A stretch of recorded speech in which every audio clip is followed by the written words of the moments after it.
All right, I will just go ahead and call the meeting to order, regular council meeting, City of Lathrup Village, Monday, June 15th. Roll call, please. Mayor Pro Tem Garrett, Here. Councilmember Jennings, Here. Councilmember Suzanis. Here. Mayor Kantor, Here. Councilmember Hammond. Present. Enjoy everyone, enjoy. Invite. Everyone to stand and say the Pledge of Allegiance. I pledge allegiance to the flag of the United States of America and to the republic for which it stands, one nation, under God, indivisible, with liberty and justice for all. I'll take a motion for tonight's agenda. I will make a motion to approve tonight's agenda, omitting item 15, request to enter into a closed session. I'll second. Moved and seconded. All those who, all in favor, say yes. Aye. Aye. Those opposed?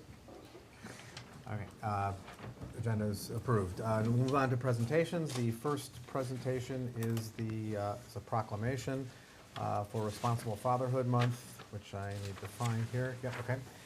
Which I'll read. Declaring June 2026 as Responsible Fatherhood Month.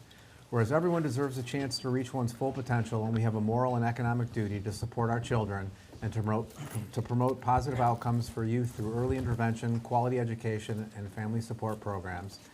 And whereas fathers, whether biological, a father figure, foster, or adoptive, deserve our honor and gratitude. And whereas the celebration of Father's Day is a time to honor fathers and thank them for their love and support and the vital potential role they play in helping their children grow and set goals for their future. And whereas good fathering and co-parenting during infancy, childhood, and adolescence contribute to emotional security and have overwhelming positive psychological and economic benefits for children, families, communities, and other sectors. And whereas children are less likely to face poverty, infant mortality, and abuse and/or neglect when there is an involved father in their lives. And whereas all fathers must invest in providing emotional and financial support for their children at every juncture of their lives, supporting involved, nurturing, and responsible fatherhood.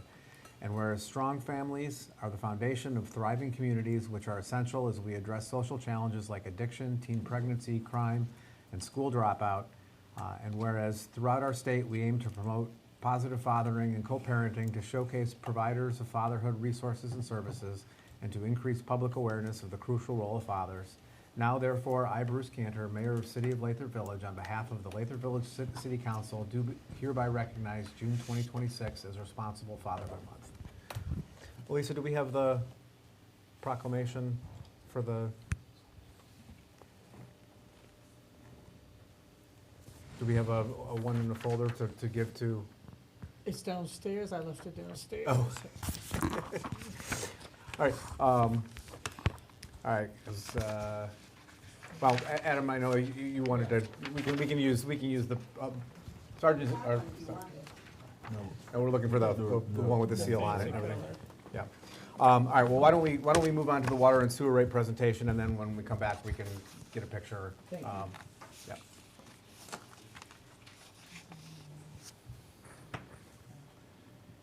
Thank you, Council. So at the request of Council, we are going to kind of go over the water and sewer rates as proposed as part of the budget process this upcoming year. So why did we this year decide to take a deep dive into our rates? So we actually partnered with Michigan Rural Water Authority.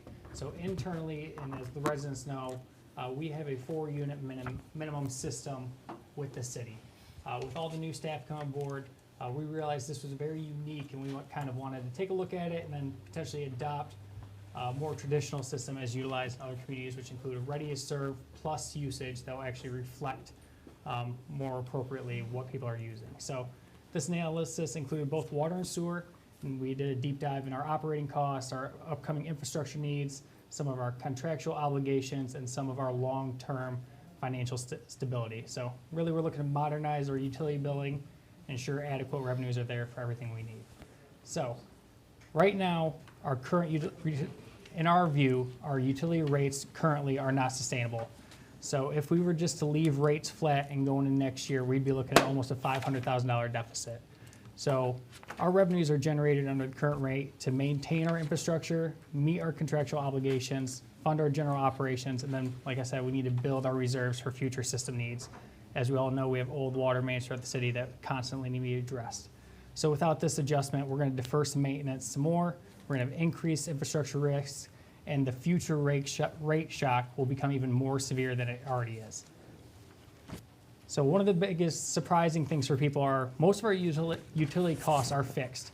With the city only having 1,779 utility accounts, these fixed costs have to be paid by someone, and unfortunately, it's everyone that has an account. And these examples of fixed costs are our employee cost, our required bond payments, our obligations to GLWA, so Great Lakes Water Authority, SOCWA, who we also purchase water from, and EFSD, which stands for Evergreen Farmington Sanitary District. So whatever you put down the sink or flush your toilet, Evergreen Farmington handles it, and that's who we have to pay for this service, and then natural utility administration and things like that.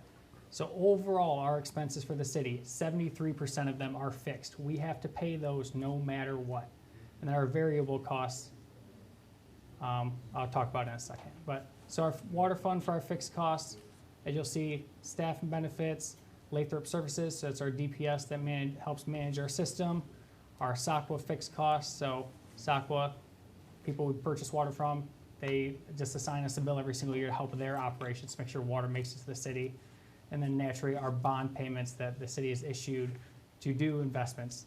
One of the key points with this fixed cost, and I know most people that get bills, and we'll see it later in the slides, there's a 1070 charge on your bill that's supposed to cover our bond cost for the water side. Unfortunately, it does not cover the entire amount. It only covers $229,000, where our bond payment's roughly $340,000. So our rates going forward need to make up that difference. On the sewer side, this is where we really get hit. Treating sewage is extremely expensive. So we have staff and benefits, DPW as well. WRC is the Water Resource Commission of Oakland County. Due to an administrative consent order, they now manage our sanitary retention tank that's here in the city, and we pay that every single year. Like I said, it's expensive to treat sewage. We pay over $1.1 million just to get rid of the sewage in the city every single year. And then on top of that, we do have bond payments that are assigned from Evergreen Farmington.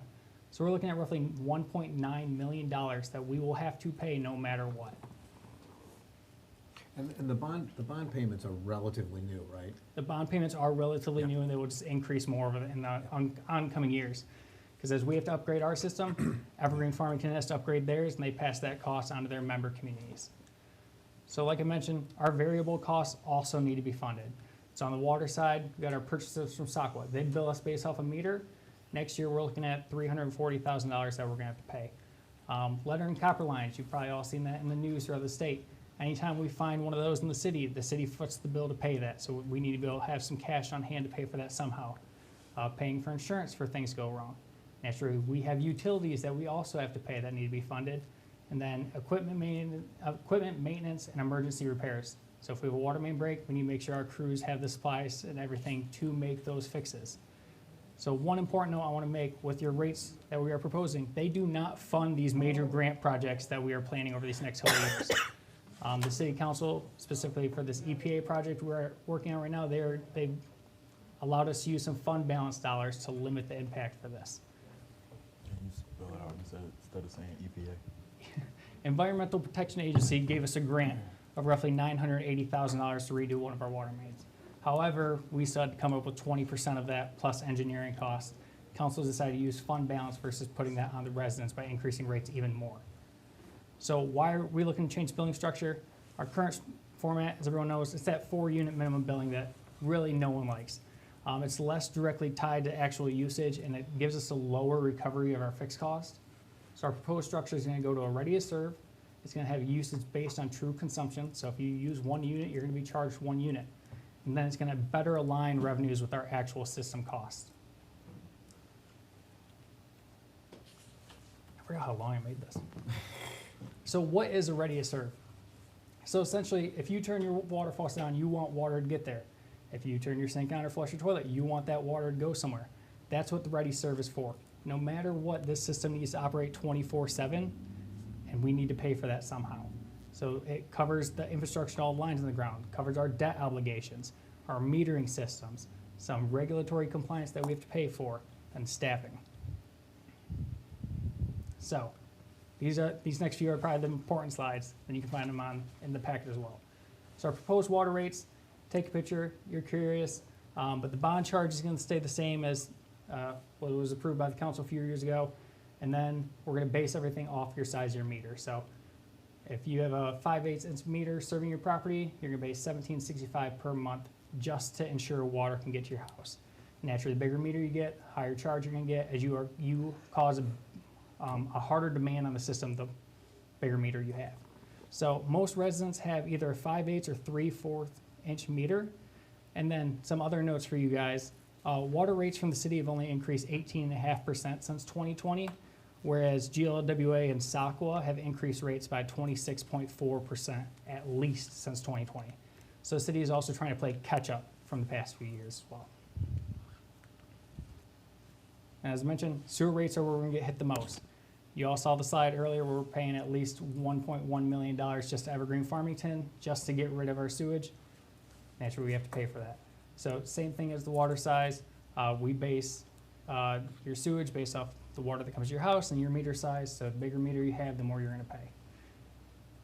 And then for sewer, at least, sewer and Evergreen, our sewer rates and our Evergreen Farmington rates, they've been pretty good over the past few years. 13% increase from the city versus 13.5% from Evergreen Farmington. So we're a little bit behind, but we're right there. So customer impact, like I mentioned, if you use one unit, you're gonna get charged for one unit, but if you use 4 units, you're gonna see it. So this is just a comparison of a typical 5/8 inch meter using 4 units. Our current bills include that 4-unit minimum. So for us, that's what you're gonna pay every single month. But the new 4-unit minimum is gonna have that ready to serve, and then you will be charged for 4 units, which will drastically increase your bill. But if you're one of those residents that only use 1 or 2 units, you're gonna see that. You're gonna see that reflected. Your bill is gonna vary month to month based on how much you use. So some consequences if we don't make some changes. We will run into operating deficits over the next couple of years. We're gonna have reduced fund balances, which means we cannot take on larger projects like we want to. We're gonna have to defer maintenance on our old system. We're gonna have probably increased infrastructure failures because of this deferred maintenance.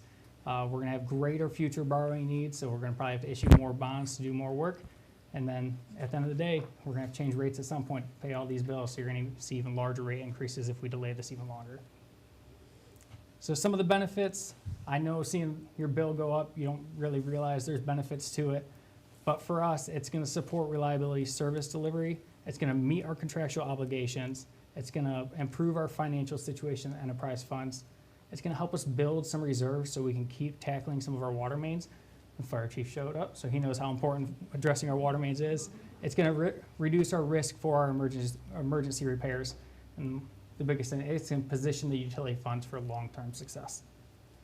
So the recommended action, as council is aware, it's to approve the updated rate structure with the budget tonight. So it's gonna transition us to a ready to serve plus uses model, and then we will go from there. That's it. Any questions from the council? I did have a question. I just have While you're looking, just the one, to, go ahead. while you're looking, you know, the one thing I would just say there, a lot of this has to do with the fact that we've just neglected to invest in our infrastructure for, 5 decades. We have, at this point, we still have, I think it's roughly, don't hold me to this, it's pretty close, but roughly about 15 miles of water main that's 100 years old.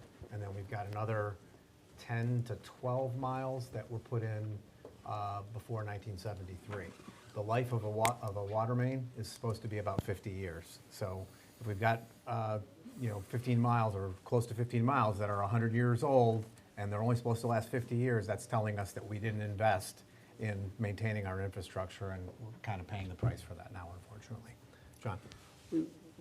Question I didn't get to in the study session. If the city regular taxes were subsidizing water up to this point and we're not going to be doing that anymore, are we realizing those savings? And if so, how are they being put to use in the regular budget? I would say the city taxes are not subsidizing it. If anything, the utility fund balance has been subsidizing it. So just like how the general fund has its own fund balance, the enterprise funds have their own very separate one that they don't touch. Okay. Can a Any oth- resident come in and ask if they don't know exactly the size of their meter, or? Yeah, I'd have to double check if it's listed on their bill, but if not, it's listed on BSNA, because Okay. we do have current meter charges on the bills now. That's just based off meter size, so every single house or property has a meter signed to it. So it looks like bottom line, water bills are going up by $30 a month. If you only use one unit, you're probably looking at $16 to $17, but yeah, if you are a 4-unit person, you're looking at probably $30, $40. Okay. Yeah, I guess the other thing to mention too is that, all this aside, I mean, just in this past year, our rates have gone up by in excess of 15% for both water and sewer from the entities that we purchase that service from. So that's also factored into this. You referenced infrastructure being in a better position with this type of payment going on, but can you just, again, you touched on it, but can you just reiterate the difference between just regular infrastructure that would come out of this versus these bigger projects where we have to go and get grants, et cetera? In other words, what do we realize from this rate increase in terms of infrastructure? Because it's not the big water main replacements. Yeah, so I'd say it's a little bit of both. So with this type of increase, we can start planning 2-3 years out to do a lot of smaller segments of the city.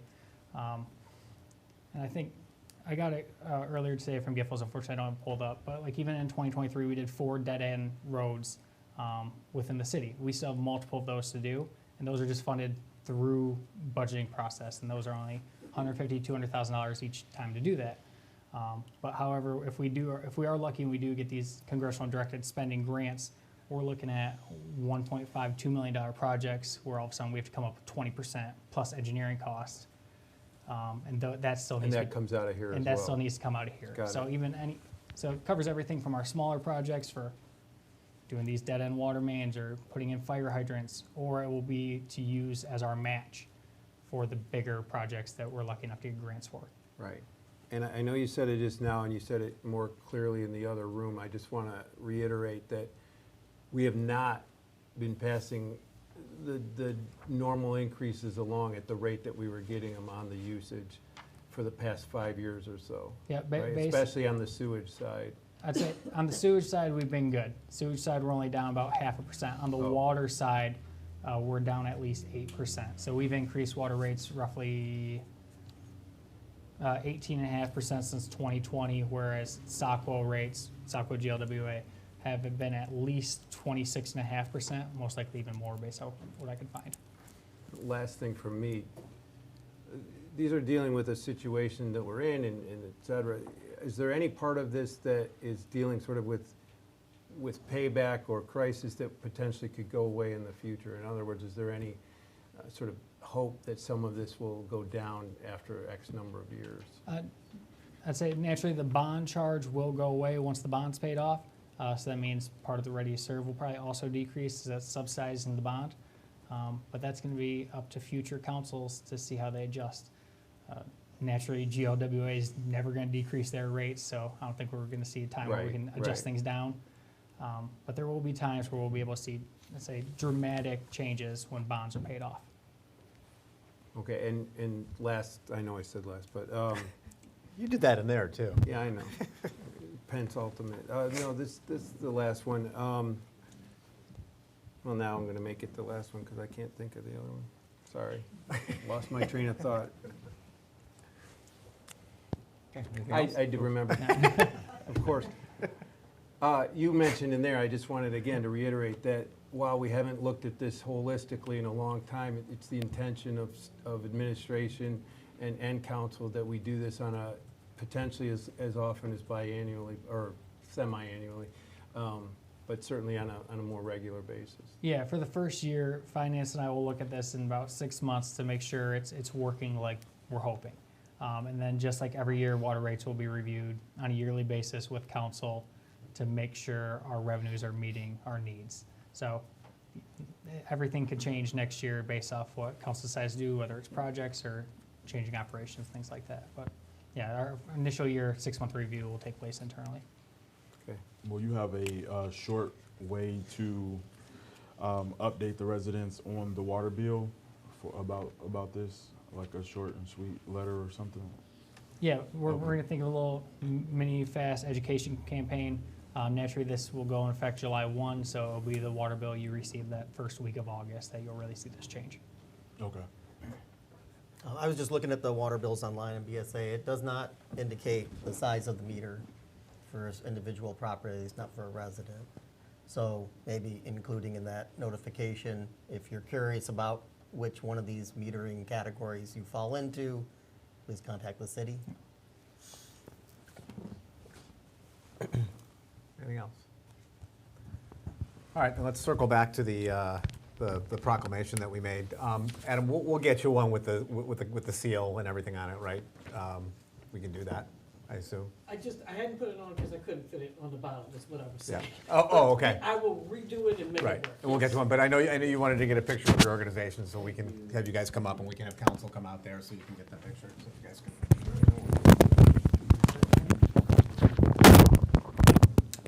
No.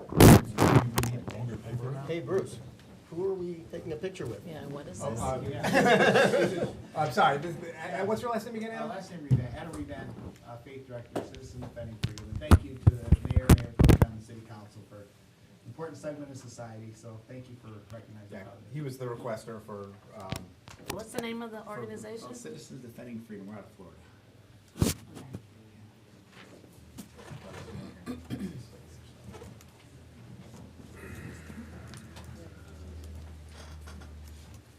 roll that. Thank you very much.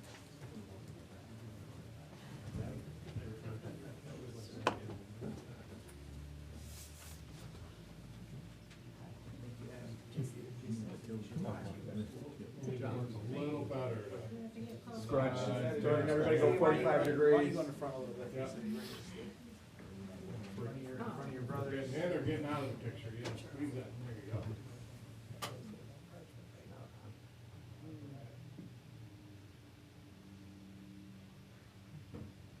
We only got a fun one? Thank you. Thank you.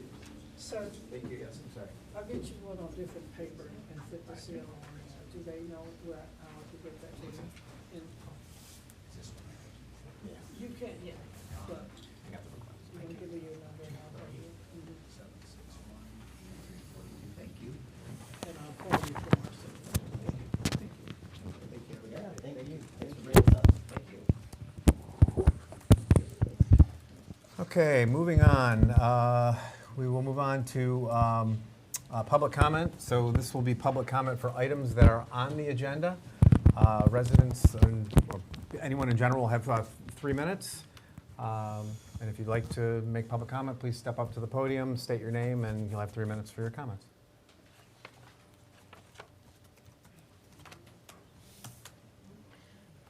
Just a couple quick things about the water rates. If water rates are on the agenda, or Yes. just want to point out a couple things. I looked at the old rates versus the new rates, and I see it does penalize people who have larger meters more. The old rates really didn't have much difference between meter sizes. Larger houses need a larger meter, a larger orifice. Okay, I have a smaller house, so this doesn't really affect me, except I'd love to increase from 5/8 to 3/4 because of our low water pressure. And if you turn on something in one room, then the other room goes down. It's a temporary thing, eventually should be fixed. But in any case, I want to point out that under the previous rates, you're looking at maybe $1 difference. I can't find it right now, but it's not much between 5/8 and 3/4. Under the new rates, it's $8.30 or $9.30. If you go to a 1-inch, you'd have to have a very large house. It goes up quite a bit more then, so not a huge amount. The other thing that I haven't heard discussed is the fact that what people with a pool, and I don't have a pool, so it's not my agenda, people with a pool or who water a lot are paying for sewage on that water draw, even though it's not going down the sewer. That's something to really think about how that's handled. I've heard that some cities around here have the ability to have 2 meters. That's kind of elaborate. But I just heard that some cities will have some formula for using your winter rate for your summer sewage. So I'm assuming it's an average over the winter. So it may be a late date for this consideration, but for those who have landscaping and like to keep the landscaping happy, something to think about. Of course, whenever you have somebody subsidizing somebody else, somebody's going to be unhappy, unfortunately. So if you do make it better for the people with the pools and the water, then of course you're in effect penalizing people who are just using a little bit of water and conserving. So a thing to think about. Thank you, gentlemen. Anyone else? I do. Just to, oh, go ahead, if you're going. Well, Diane Anderson, and mine are more questions, what in parliamentary term we'd call questions without notice. I don't expect answers tonight. I'd like to think that there'd be some next month. I think everybody here knows that I'm a keen supporter of paying taxes. I like to quote former Chief Justice of the Supreme Court, Oliver Wendell Holmes Jr., when he said he liked paying his taxes. It was his contribution as a civilized man to a civilized society. And our former Australian treasurer, Frank Crean, said, with our taxes, we buy civilization. And of course, you know I did support the Headley override, much to the chagrin of many people in this room. So having said that, I want to talk about a number of issues that are on the agenda tonight that relate to budget. So rather than talking about any one, I'm just going to pose some questions. And my questions come about a revenue-raising source that might be making more from certain groups. And I'm talking about the community room. The community room is a very important source, has been over the last several decades for raising income. And yet there are several organizations that I would like to know what they are actually paying in terms of commercial rates, because they're not really part of the city of Lathrup Village. Now, we know some time ago that the Logos Church was actually in that room. And I'm assuming that they paid full commercial rates, because if they didn't, that was a gross breach of separation of church and state in the Constitution. But the two organizations I'm particularly concerned about tonight, one is called Boys to Men, and they've been in that room. Now, that's a race-based organization, and they have the right to do that, but I have searched and searched, and I can't see that they reach out and help poor Latino lads or white lads or Asian American lads. It is focused on the African American community. And if that's what they do, they're not really a part of Lathrup, because you can't have a city council affiliating with a race-based organization. So I'd like to know the rates that they paid to use that room when they've been in there. And finally, there's another group I'd like to know about, and that's, they call themselves the Lathrup Village Historical Society, but they're not. The real historical society was founded by my mother, Jewel Anderson, and other people, and it had a very specific agenda. First of all, anyone could join. You could live in Alaska, you could live in the South Pacific and join it if you cared about Lathrup. They were founded originally to protect the school, to be a preservation organization, and yet they haven't done that. They were supposed to hold public meetings to educate about Lathrup, but they haven't. They've had 2 meetings in 2017, one about funeral parlors on Halloween, and the other one in 2019 about Faygo soft drinks, where they publicly stated they didn't care tuppence about the school. The only talk about the history of Lathrup that's been given in the last decade is the one I gave with the Women's Club about growing up in Lathrup. They also have seized the property that was the property of the Historical Society. They even have some of my private property they won't give back. So I want to know what commercial rates they're paying, since they're a private organization. Thank you.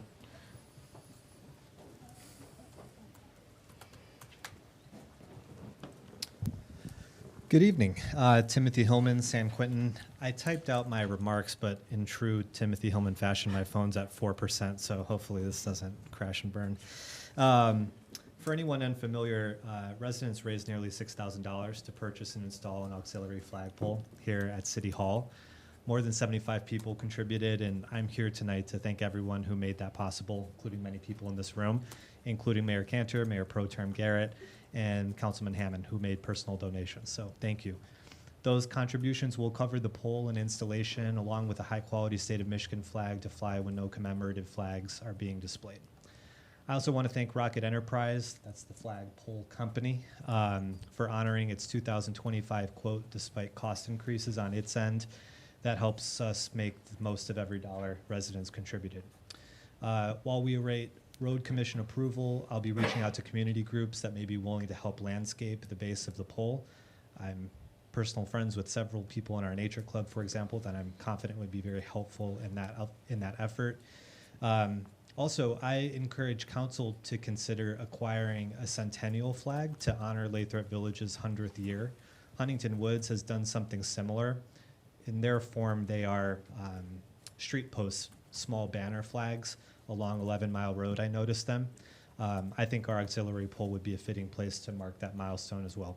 So thank you again to residents, council members, city staff, and vendors who helped move this project forward. It's a small but meaningful project, and I'm very grateful for the community support behind it. Thank you. What percent are you at now? I'm sorry? What percent are you at now? I'm kidding. 105%. Thank you. I'm talking about your phone. Oh. 4%. I do have two things. Go ahead. Just to, and I guess this is for my own edification, is that I support the proclamation for Fatherhood Month. But doing a little research on the organization is against DEI initiatives, against LGBTQ plus policies in schools and in government, and they have a conservative approach to immigration, and they are also pro-life. And I think that that's, just to do some digging first before kind of setting our city up for some issues down the road. So I would say, for me, that fatherhood, love it. I think that's a great idea. I am not in step with, what was it called, the Citizens Defending Freedom. And I just really want to go on a record that's totally against everything I stand for. Do we have procedures, specific procedures when we get a request for a proclamation? Sorry, I forgot to turn that off for Tim. I'll double check with Scott Baker afterwards, but I know with this, we just drafted a resolution for Fatherhood Month. Didn't realize the organization was coming and wanted a photo op. We don't to answer that. Thank you, Mayor Pro Tem. And I think we need to put the proclamations on the study session ahead of the meetings where we do them. I too had 30 seconds to Google them before I went up and didn't get to read the website. And I would not have posed for that picture. I am a father of 7. I would absolutely support the proclamation, but that's not a group I would feel comfortable. Any political advocacy group would be a hard sell for me to get up there as a member of the city council, but this one in particular, especially given some of the other proclamations we passed in the past few months, seem to be diametrically opposed to some of the things that group stands for. So I would just like to suggest that we do institute a protocol in the future for this such Can we put things. that on the study session for the next meeting, please? Thanks, Kelly. Would you give another? I did, but I'm Save it for later? I'm debating because I just wanted to, I think that goes totally against what was tonight. And as a point of order, we usually respond to Yes. these public comments at the end. Yeah. Yeah, okay. And I apologize for that. I No, just I wanted to think- make sure ahead of time I that think was it was on record. timely and called for in this case. Yeah, it's allowed. She asked, and Yep. so. Thank you. Okay, where are we? So we did the Consent agenda. consent agenda. Was that? Were there any more? Oh yeah, were there any more public comments? Comments Okay. from anyone in either Wasn't there room? somebody was in the hallway, right? Yeah, I don't know. There's people in the other room. Okay. Okay, we'll move on to the consent agenda. Whoever makes, All right, we didn't receive any written public comments, did we, for items on the agenda? I know that- received one, but it wasn't asked to be read at this meeting, Okay. so yeah, I'm same. gonna wait. Great. I'll make the motion for the consent agenda. Well, I was gonna, before you make the motion, can you, whoever makes the motion, can you remove the city council study session for 5/18/26? Okay, I'll make the motion to approve the consent agenda with the removal of 5/18/2026 city council study session. Second. It's been moved and seconded. Any no discussion on the consent agenda. All those in favor? Aye. All those opposed? All right, and so regarding the meeting minutes for the study session, I just want to clarify something at the bottom of page 21. It says Mayor Kantor commented in part that he is against the Oakland Schools millage. I actually didn't say that. What I did say is that the ISD millage does not appear to be in the city's best interest. So a little bit of a difference in that statement. I just want to make sure that that goes on record. Okay, I'll take a motion to approve the 5/18/26 study session minutes. I will make a motion to approve the amended meeting minutes from the May 18th, 2026 City Council study session. I'll second. Been moved and seconded. All those in favor? Aye. Aye. Aye. All those opposed? Okay, one comment I do want to make is that just noted included in the consent agenda package was the audit, was the, what is it? The disaster recovery plan, which is something that was mentioned in our audit this past year. So that was addressing the one of the things that were pointed out in the audit. So I think that's the last of them, isn't it, or close to I it? think there's one more. One more that we're working on? One more nitpicky item that we've Yeah. worked on. Yep. Yeah, so. Okay, so we will move on to action requests. The first action request is to approve a resolution for the annual budget. So as council is aware, we've been talking about this for the past few months. At the last meeting, with only 4 of you, naturally we need a supermajority of 4 votes to pass the resolution to approve the budget. So nothing has changed since last month, so it's just under current consideration by council. Is there a motion to approve it? I'll make the motion. Second. It's been motioned and seconded. Any discussion? I'll just say that you know, we did postpone it a month with the idea that it would give public more time to have comment. Seeing none this month, I think that, you know, we've done a good job of putting it out there. Just as a comment for future, though, I do think the budget is hard to find on our website. I was just showing some residents where to find it, and I think potentially, again, a recommendation that we make both current budget and budget proposals more widely available, more easy to find on our website going forward. That's the end of my comments. Okay. Anyone else? All right, I'll ask for an individual roll call on this, please. Councilmember Jennings, Yes. Mayor Pro Tem Garrett, Yes. Mayor Cantor, Yes. Councilmember Hammond, Yes. Councilmember Suzanis. Yes. Okay, the budget is approved. Next on the agenda is a request to approve the cancellation of the Southfield Library contract, so we'll need a motion to move that off of the table. I'll make a motion to move the Southfield Library contract off the table. Second. It's been moved and seconded. All those in favor? Aye. Aye. Any opposed? I'm sorry, did we not have discussion on that one? No, that's to move it off the table, because So we we tabled can't it last, discuss so we it. can't Take it discuss it. Got it. Well, can I'm I a ask no. for a clarification? I'm a no, but Okay. you want Okay. to, I get, yeah, I'm sorry. it's just to take it off Did of we the find out table. more information between the study session and now? Yeah, it In appears order to that, have a discussion Yeah, about the yeah. item, you got to Well, take it then off I the vote table. We have to take it off the table, no, we gotta Right. take it off the table first, Oh. and then have the discussion. All right, then I'll vote yes. Yeah, Take it off the okay, so table. now it's been taken off the table, so do we have a motion to approve the cancellation of the Southfield Library contract? I'll make a motion to approve the cancellation of the Southfield Public Library contract. Second. It's been moved and seconded. Any discussion? Mr. Mayor, I would say to put it back on the table because the discussion with the city council presidents for Southfield, that they did amend their agenda for tonight. And I would suggest that we wait to see if they, 2 things, either table it, to wait to see if they amended their agenda to allow us to be in contract with them until the end of the year, or B, have a contingent that we cancel if they did not amend their their agenda, amend the contract. Yes. Yes, so isn't that the intent of the motion being contingent? or the. Well, I think the motion would need to be rephrased, because Yeah. the motion was to cancel the current agreement. Right. The suggested motion was to authorize modification of the existing agreement in contingent upon Southfield's acceptance of that modification. If they did not accept that modification before June 30th, then the cities would send notice that they intend to terminate their contract in compliance with the current agreement, which requires a 1-year notice.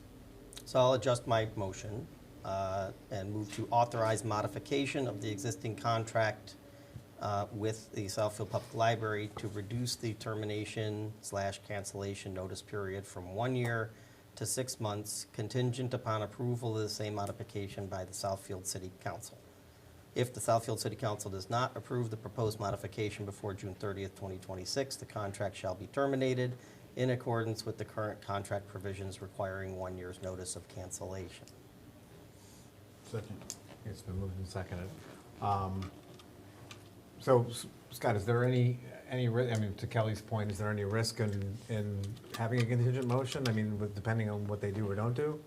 No, I mean, because again, if they approve, Right. I mean, ultimately, if they don't, we discussed this during the study session, but if they indicated to us during our joint meeting that they were on board with the proposed revision, but unless that contract gets amended in writing, the terms of that contract are controlling, so which would lock the city in for a full additional year, regardless of the outcome of the ballot proposal in November. So I do think it is an appropriate motion.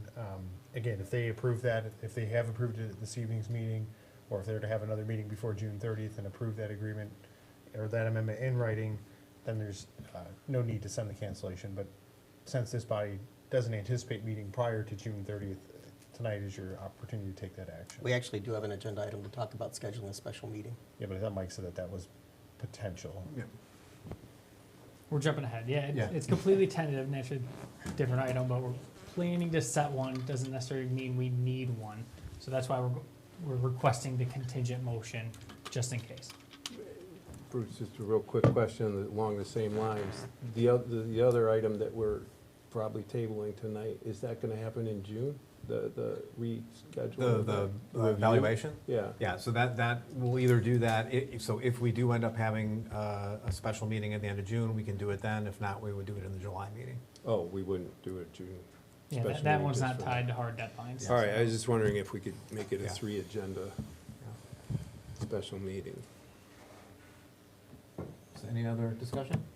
Well, can we just go over that really slowly for the residents? yeah. Because I think they need to understand what we're about to do. Yeah, so currently the contract with the city of Southfield for library services has a provision that requires a 1-year notice of cancellation. So if the city does not put the city of Southfield on notice that they intend to cancel this contract and the library millage does not pass in November, then the earliest the city could get out of that contract would be the June 30. 2027 or 2028 budget year. So Yeah. you'd basically be stuck in that agreement for two more years. And in the interim, we did meet on that very low but legal amount of notice meeting that we had last week. We met with Southfield Council, and they indicated that they were willing to give us that extra 6 months of notice, that we could notify them 6 months in advance. Reduction of 6 months. Reduction of 6 months in terms of the notice period. And so we were ready to not only table this motion, but, move it completely until after the millage vote. It looks like for technical reasons, that hasn't moved completely through the library board and back to the council, although we were just told, because Southfield Council is meeting tonight as well, that it actually is on their agenda. So it's possible that by the end of tonight, they will have given us that extra leeway. Since this is our last scheduled meeting, we're proposing a contingent cancellation in case they don't put that through, but with the idea that if they did agree to that term, then we won't cancel the library contract. And we'll have until after the millage to figure out, what the next steps are for the following fiscal year. And then just to reiterate, library services with Southfield for 2026 through June of 2027 are already accounted for, and service will not be disrupted in any way. So just, those are the main talking points. Yeah, thanks for stepping us back, because we Yeah, kind of, we sorry, kind of I just know. dove into the discussion. Yeah. Yeah. All right, any other comments? Okay, all those in favor? Aye. All those opposed? Okay, motion passes. We'll move on to the next item, which is on page 230 of the packet, which is a request to approve the installation of an auxiliary flagpole at City Hall. Thank you, Mayor. As Mr. Hillman mentioned during public comment, we did have a public fundraising effort to raise funds to install a community-oriented flagpole out in front of City Hall and set in the road commission right away. So funds have been raised and secured. So we're just looking, if council wants to move forward, to accept that donation and direct staff to move forward with installation. Motion to approve the community-funded flagpole installation project via Rocket Enterprise for an estimated cost of $5,050 and authorize staff to proceed with the necessary steps to complete the installation. I'll second. It's been moved and seconded. Any discussion? This seems like a no-brainer. As I understand it, there's already been work done to look at quotes from multiple companies. Mr. Hillman mentioned during his public comment that his involvement with this project supported using Rocket Enterprise for the installation work. Okay. Anything else? I just want to be on record saying that I'm for the flag, I'm for the, the flexibility that it gives us. I do still think that our rule should be revisited in the future to be a little bit more concise about criteria going forward. But having said that now, yeah, I think it's a positive thing. Okay. All those in favor? Aye. Opposed? Motion passes. I'll move on to the next item to approve a resolution opposing the Oakland County regional millage. It's on page 233 of the packet. Thank you, Mayor. So over the past month or so, council has been discussing this Oakland County Schools millage that would charge our residents 1.5 mils. It's on the August ballot. And as a donor district for this millage, the council has discussed potentially approving this resolution to oppose this millage. So it's up to consideration for the council tonight. Yeah, so just, I guess, a little background for those that aren't familiar with the millage. So it's initiated by the county. It'll be an additional 1.5 mils to what were assessed on your property. And then the money that gets distributed out at a fixed cost of $781 per pupil. So for Lathrup Village, over the 6 years of that millage, it would collect just under $2 million in taxes from the residents. And of that money that would come back to the city, given we only have 185 students in the Southfield schools, over that same time period, the Southfield Public Schools would get back about $866,000, I think it was. So we end up, as Mike said, we end up being a donor district, as we already are with respect to the state. So any discussion? No we took a discussion motion. because we didn't do the motion. Oh, I'll sorry, make good, a thank you. motion to approve the resolution 2026-12 opposing the proposed Oakland County Regional Enhancement. Second. Moved and seconded. Any discussion? Yes. As discussed in the study session, I feel uncomfortable with doing this because in a roundabout way, it feels like we're directing the residents and how they should vote, I guess. And just, it's uncomfortable for me to agree to it. Yeah, I feel that also to some degree, but I have, I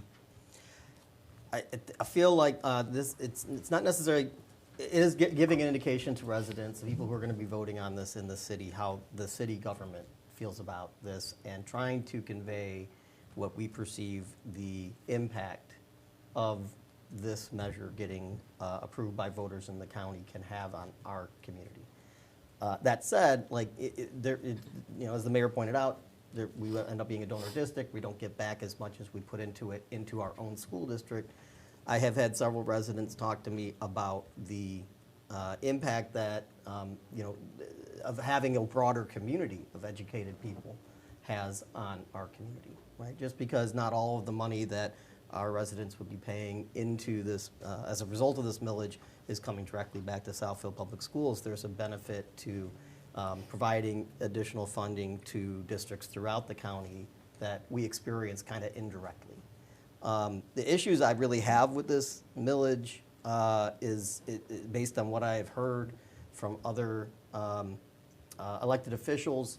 The school boards who supported this didn't really communicate with their city governments to get support for that participation or support for that, for putting this on the ballot. It's going on the ballot in the August primary election cycle when voter turnout is historically lower than in general elections. And it's not clear to me that the Oakland School District has done a good job of trying to identify alternative revenue sources that could be used for this purpose, but would be, provide more direct support to students in the Southfield School District. So those are the reasons why I kind of personally feel that way. To your point, Mayor Pro Tem, it does set a precedent. We're going to be putting this resolution out there. It's something very tangible and reflects the position of the city, which is a little bit different than just me as a private citizen or even me as an elected official articulating my own support or opposition to this. So I don't know, I'm interested to hear what everybody else has to say, because honestly, I'm not sure how I'm going to vote on this yet. So I agree with you in every single thing that you're saying. I just don't agree with the city taking a stance about it.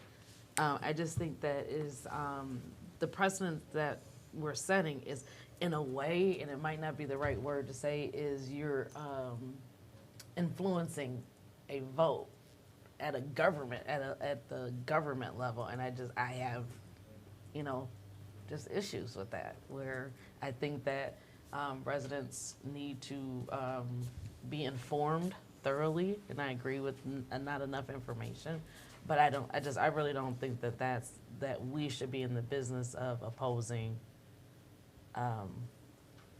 resolutions from the county or the schools. And then I also think about what backlash do we get. We've had that issue before of doing this, and so that's it. But I agree with everything that you're saying, and I think that our residents, this one included, cannot take on any more increases to me living in my house. So I empathize with that, and I feel for that. But it's just the simple fact of doing the vote for opposing it.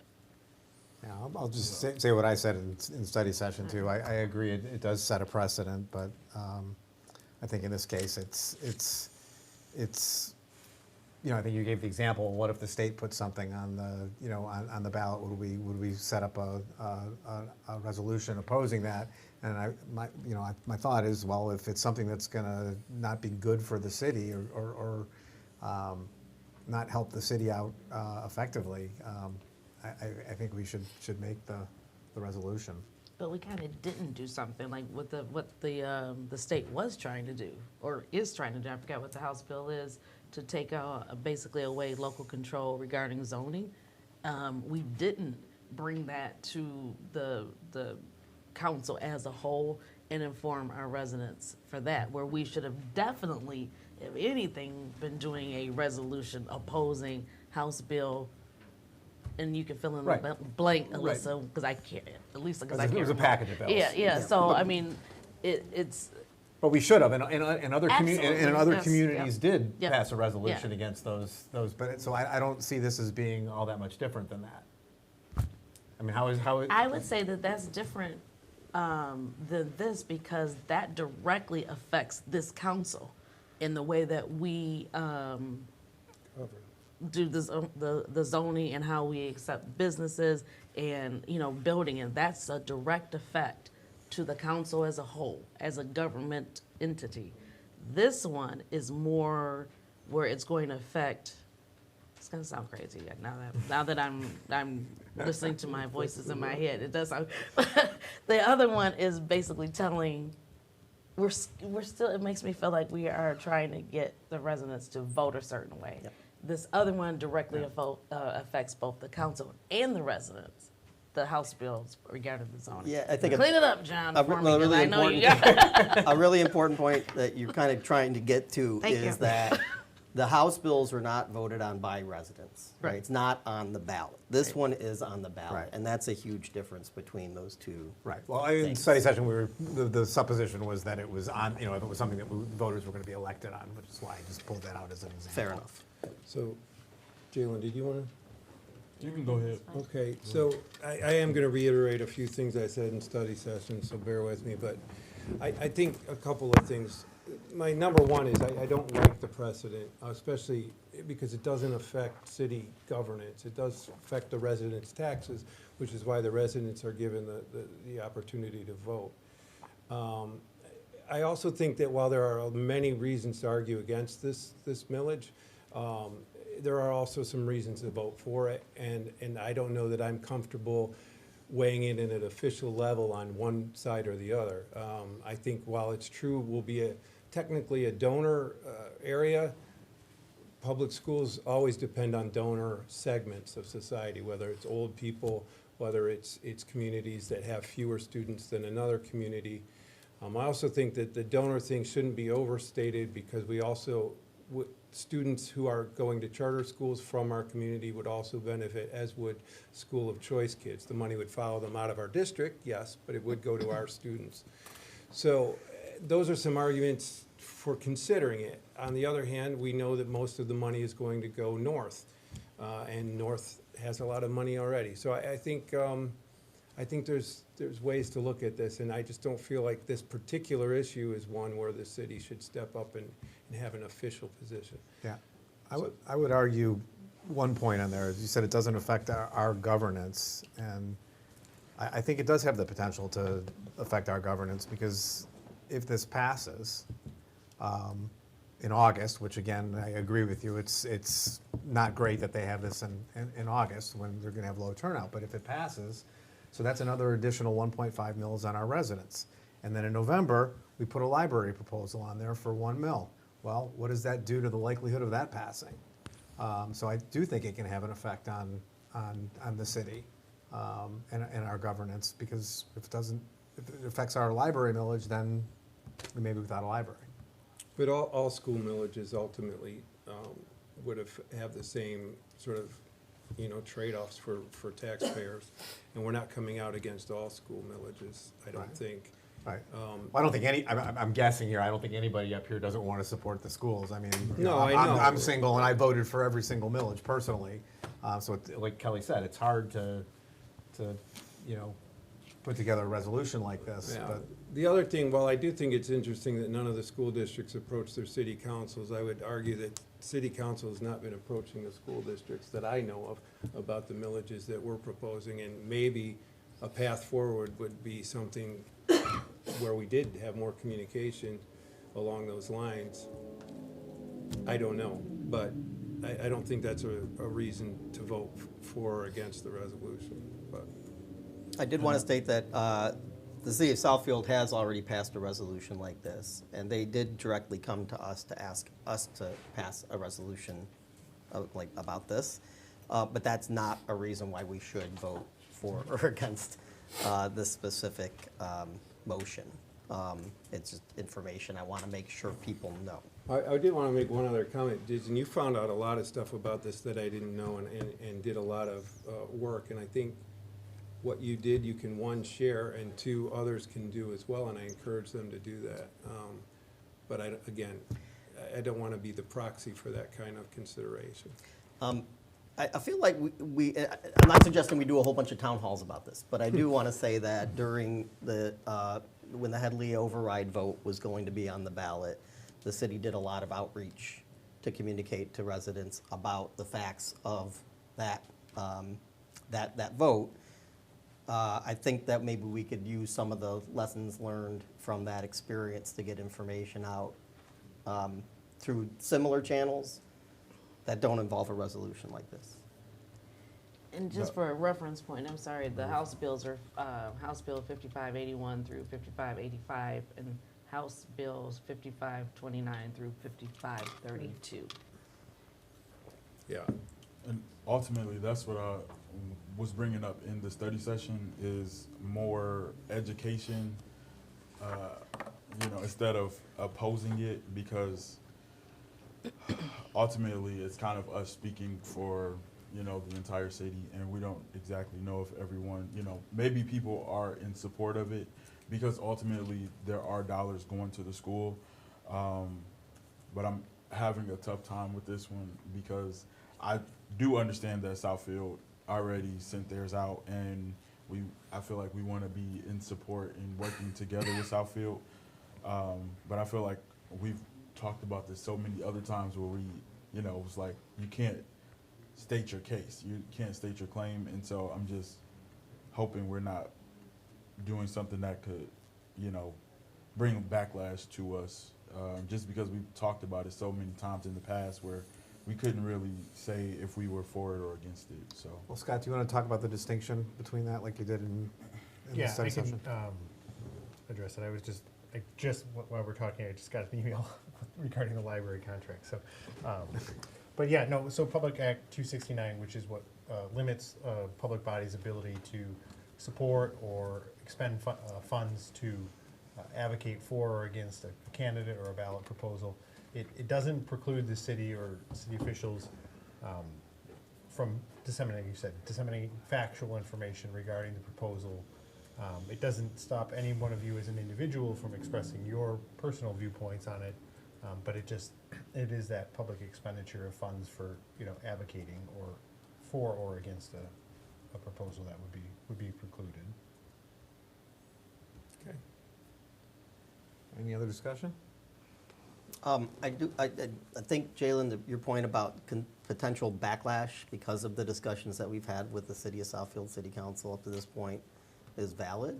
Mayor Pro Tem also brought up that there would be backlash from communities in the Oakland County and the county itself for, not for supporting something like this. So there's potential Yes. backlash regardless. yeah, either way Yeah. you go. One way or the other, we're Right. we're likely to get some kind of backlash from somewhere. Okay, well, I guess I'm going to request a roll call on this one too. It's a resolution, so you would need a roll. Right, yeah. I'm still getting used to Yeah. that. So it's resolutions and ordinances, right? Correct. Yeah. Okay, Councilmember Hammond, No. Councilmember Suzanis, No. Councilmember Jennings, No. Mayor Pro Tem Garrett, No? Mayor Kantor. Yes. Okay, the motion fails. So we will move on to the next item, which Budget is amendments. item E on page 236 of the packet, which is a request to approve the fiscal year 25-26 budget amendments. Thank you, Mayor. So at a minimum, 2 times each year, the city council considers budget amendments to reflect current year activity. Enclosed in your packet is our recommended budget amendments. These next 2 items kind of go hand in hand. Since we are meeting, in our view, so early in June, on top of hopefully approving these tonight, we'll be also looking to set a special meeting towards the end of the month. That gives us a couple more weeks to make sure we are accounted for all our bills that are coming in. Specifically on the roads and the utility sides, as we have 2 large construction projects trying to wrap up, so we're trying to get those a little more in line with what the actuals are. But overall, for the year, general fund, we are looking to add nearly $280,000 to our fund balance. This was mainly due to holding our spending back, especially as Headley failed, because we didn't know what the future years were going to hold. And then on the police department, with all the staff changeovers, we were able to see a lot of savings there, from not backfilling the 1 officer to when we had to replace 2 new officers. They came in at a much lower salary as they were new officers versus what we originally budgeted. Major roads, we're looking to add some fund balance to. Local roads, we are going to use some fund balance, but that was planned for the Rainbow Circle. Federal forfeiture is our new fund. That's just going to have a little increase for interest. Road bond, this is one of those reasons why in the budget we were able to knock that down a mill while also implementing PA 33 because we do over collect. DDA has a small contingency, so they're growing the fund balance a little bit.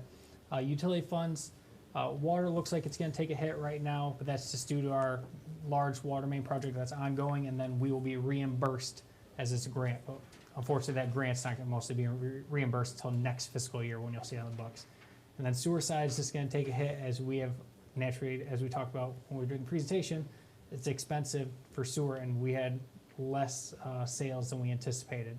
So that fund's gonna take a little bit of hit. So these are your guys' budget amendments for consideration. Real quick question. Can we take a motion first? Sorry. I'll make a motion to approve the fiscal year 25-26 budget amendments as presented. Is there a second? Second. It's been motioned and seconded. Any discussion? Just a real quick question. You mentioned the difference between what you were anticipating on sewage, and that brought to mind, we were predicting a certain amount of usage in the new water rates. How good are we at predicting what accounts for this gap? Is it a large gap? Yeah, we try our best, and typically we use similar what Evergreen Farmington and SOCWA does. We try to use a 5-year rolling average based off usage.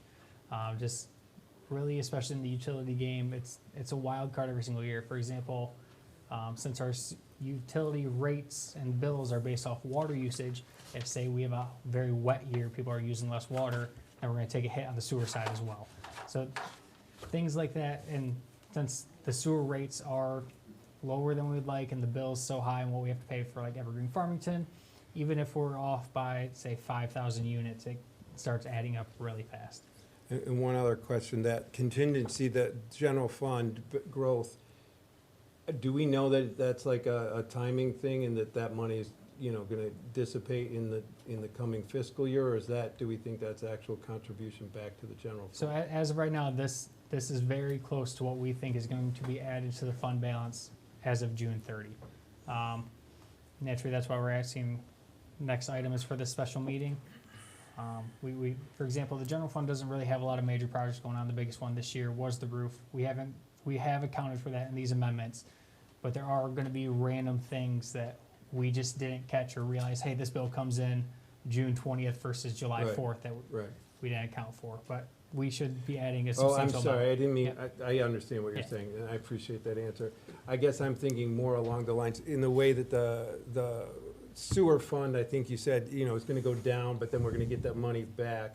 Is there anything about the general fund where there's a bill that's out there, but it's gonna come in July or August, and bring that 285, back down? Yeah, we try to be conservative and estimate that. That's why we like to set that special meeting. We think we have everything accounted for. So we're looking at $250,000 We are- in contribution to the thing. We believe so, yeah. The utility funds and road funds are a little more unique, like I said, it's because we have ongoing large major infrastructure projects. And for example, on the water side, we don't know exactly how far the contractor's gonna get by June 30 and what that bill's gonna look like. Right. But by June 25th, we'll be able to have a conversation with our engineers, about what percentage of the project you think's done, we can estimate from there. General fund, since we have none of that, honestly, this may be within $20,000, but we feel pretty good about it. Okay, thank you. So you mentioned that the water fund is taking a hit because of payments for the ongoing work Yep. that we're not going to recoup until bond payments occur. Grant fund. Sorry, stuff. grant money comes in, thank you for the clarification. So the grant money comes in sometime next fiscal year. Yep. Do you anticipate that the water fund balance will grow next fiscal year then as a result? The Like- utility funds are combined. Yeah. So for example, right now, I believe we have about $900,000 in just cash on hand in the utility fund. That 413 will essentially go away as soon as we get the grant money back. But we will be taking a hit of that roughly $300,000. For the sewer, right, yeah, Yeah. okay. So, not necessarily that you would expect the utility fund to grow, but you do expect that It will not decrease by $700,000. Right, yeah. I'd say this, on the audit, it will probably look like it's taking a massive hit like this, just because of timing. Right. But it just be one of those notes that they include in the audit, like you did receive your EV grant in August or September, yada, yada. But And are we in a good enough position in the coming fiscal year with all that money gone?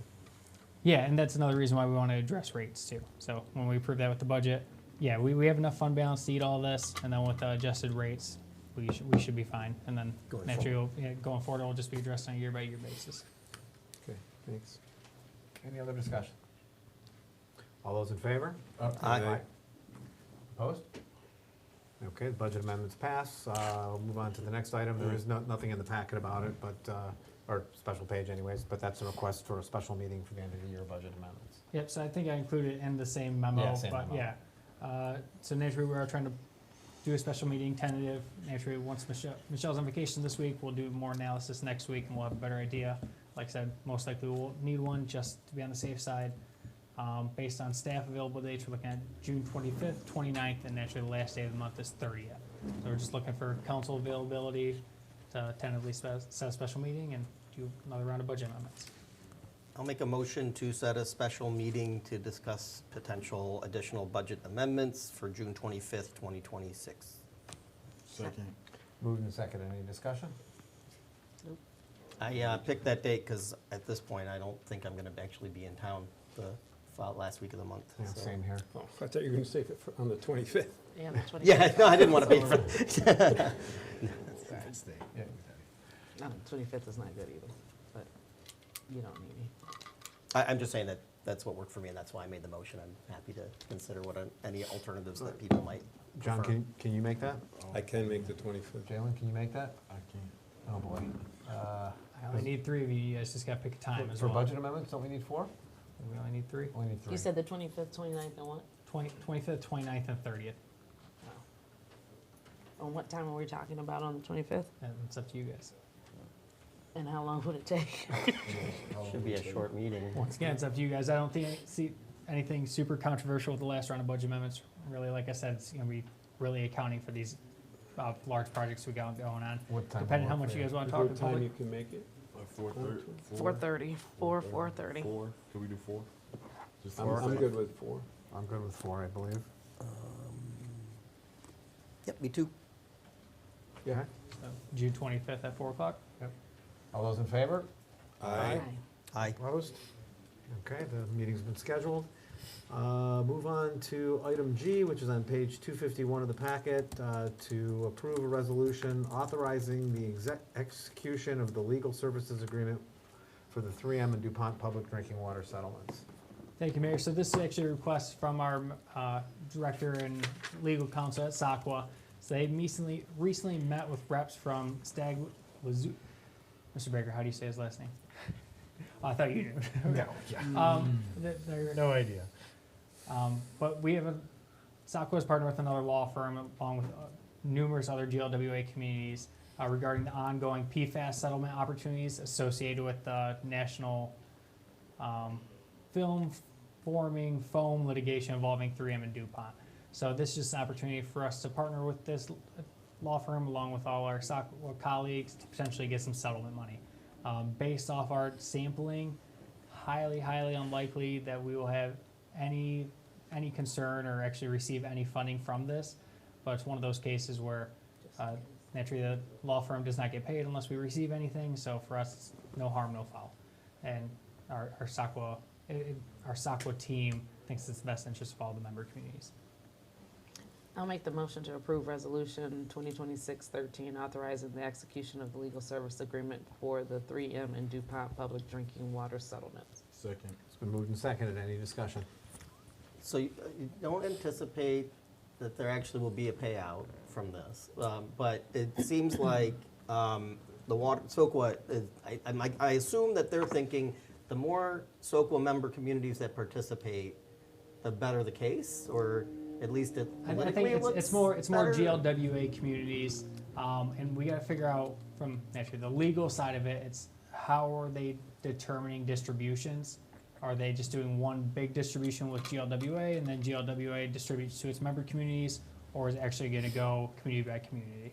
So, if it's just community by community, our sampling has not to my knowledge shown any PFAS in the water. But GLWA I know has some. So there is that potential opportunity there if we're able to capture some of that. Gotcha. And there's no financial risk to us because the payout to the lawyers doesn't Correct. happen unless there's a settlement. Correct. And they get And that would come from our They get settlement. 1/3 of the settlement money if we receive any. Right. So Any additional testing beyond what we normally do would be part of their expenses, which typically would come out of any recovery. So we wouldn't have to pay for it up front. Right, you're not paying upfront for it. Also, this wouldn't prevent any of your residents if they had any claim or cause of action, not saying necessarily they would or do, but this doesn't preclude any claims by them. Just for the city. Yeah, this is just for the municipal water systems that are impacted by it. Okay, anything else? All right, all those in favor, say aye. Aye. Opposed? Motion passes. Oh, wait, that was a resolution, so we have to do a roll call, don't we? No, Is that a yeah. resolu- I don't think it was a It's a resolution. Yeah, It is a resolution. yeah, roll call, please. Councilmember Jennings, See, I'm learning, Scott. Yeah. Mayor Cantor, Yes. Councilmember Susanis, Yes. Councilmember Hammond, Yes. Mayor Pro Tem Garrett. Yes. Okay, now the motion passes, the resolution passes. Move on to item H, which is on 259 of your packet, to approve the fire services agreements with the city of Southfield. Thank you, Mayor. So for decades, City of Southfield has served as our fire and EMS service. Our current contract expires at June 30. We are looking to do a one-year extension with the City of Southfield. It follows the same process over the past few years, 5% increase, which has been budgeted for. It does change the notice of termination to 180 days, which is completely fine on our end. And then naturally for us to continue making contributions to our water system and improving it so they can have the ability to fight fires. From my perspective, this works out for both parties. You know, Fire Chief is here, thanks so much. We've had a conversation. Initially, we were looking at potentially doing a 5-year contract, but we know internally we want to review some things on our end to see if there are potential savings somewhere else. We have been incredibly happy with Southfield's service, so while we're doing this ongoing process, Southfield has been willing to extend this for a year, so we'd like to approve that agreement. All right, I'll take a motion. I'll make a motion to approve a one-year fire protection services contract extension with the city of Southfield, subject to city attorney review. Second. Motion seconded. Any discussion? So we don't have the contract yet, or it's not been, And that's one of the reasons why I put city attorney review in there, because I know it was under formal consideration by Southfield City Council tonight. So, there we go, perfect. So if anything, it's just seeing that formal document. If it's anything different, and make sure we're good to go. But these terms that I put in the memo came from the council packet okay. from Southfield. Did you receive anything about that? I did not Okay. receive anything about the fire contract, but I did receive about the The library, which I can address after. Yeah, we'll talk Okay. about that after, yeah. Okay. Since he's here and this is on the board, I asked you a question last week about preparedness of the city in terms of its water, and you addressed that a little bit. You addressed it quite succinctly last week, but the one thing that you brought up, I just wanted a little bit of clarification. You said we get a tanker truck from Franklin, and my question is, can you talk about response time from Franklin and what happens in between that tanker showing up? Yeah, absolutely. Actually, can I answer that question as well, but can I expand that question a little bit? Sure. And just talk about fire preparedness for the city, you know, given our system, because one of the things, you know, we hear a lot, well, you know, the sky is falling, you know, we can't put out fires, you know, this is from residents, not from the council. Right. And it would be great to hear, for residents to be able to hear pretty much what you said at the last meeting. Sure. And talk about the ways that we mitigate some of the issues that we have while we're working on correcting those issues. Sorry, John, I want to expand that. Yeah. So Sure, I'm repeat Joey all that. Corrington, Yeah. Phase owner, I'm the fire chief. I've been in Southfield just over a year. And there is some issues with the water system, but the city of Lathrup is making some pretty significant advances with the water mains they're replacing. And there will always be issues in every city, the age of Detroit, Southfield, Lathrop, Dearborn. They all have the same similar issues, right? Old water lines, and they're making advancements. We do have a contract with Franklin to supply water in the event a fire hydrant collapses or shuts down unexpectedly. But each truck carries 500 to 800 gallons of water, and we just simply relay between trucks until that. So it won't delay us in putting out a fire or our response times by any means at all. Right. So- And then you since the mayor asked, if you could just go over the other mitigation things that you guys do in terms of the connected hoses. Sure. If it's on the exterior or the outer edges of Lathrop, within a couple hundred, 300-400 feet, still a couple 3 to 4 houses in from the city, we can relay from the outside from Southfield into the city through 3 or 4 engines, so it's a longer with hoses in between. And then if, worst case, if Franklin can't come down, we have enough trucks full of 800 gallons, we would just keep relaying a truck in and out in the middle of the city. So there's other ways we can bring water. Franklin is just the easiest to bring large amounts of water at one time Great. without us having to jockey trucks. How many gallons is the tanker truck? I don't know what Lathrup's is. It might be 1,500, 2,000 generally.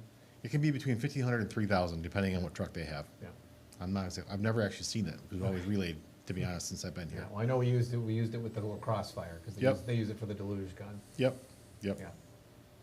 Yeah, so is that like the primary purpose would be to use a tanker from Franklin for the deluge equipment primarily? Because it sounds like generally you don't need it otherwise, right? Because there's enough water in the, Right.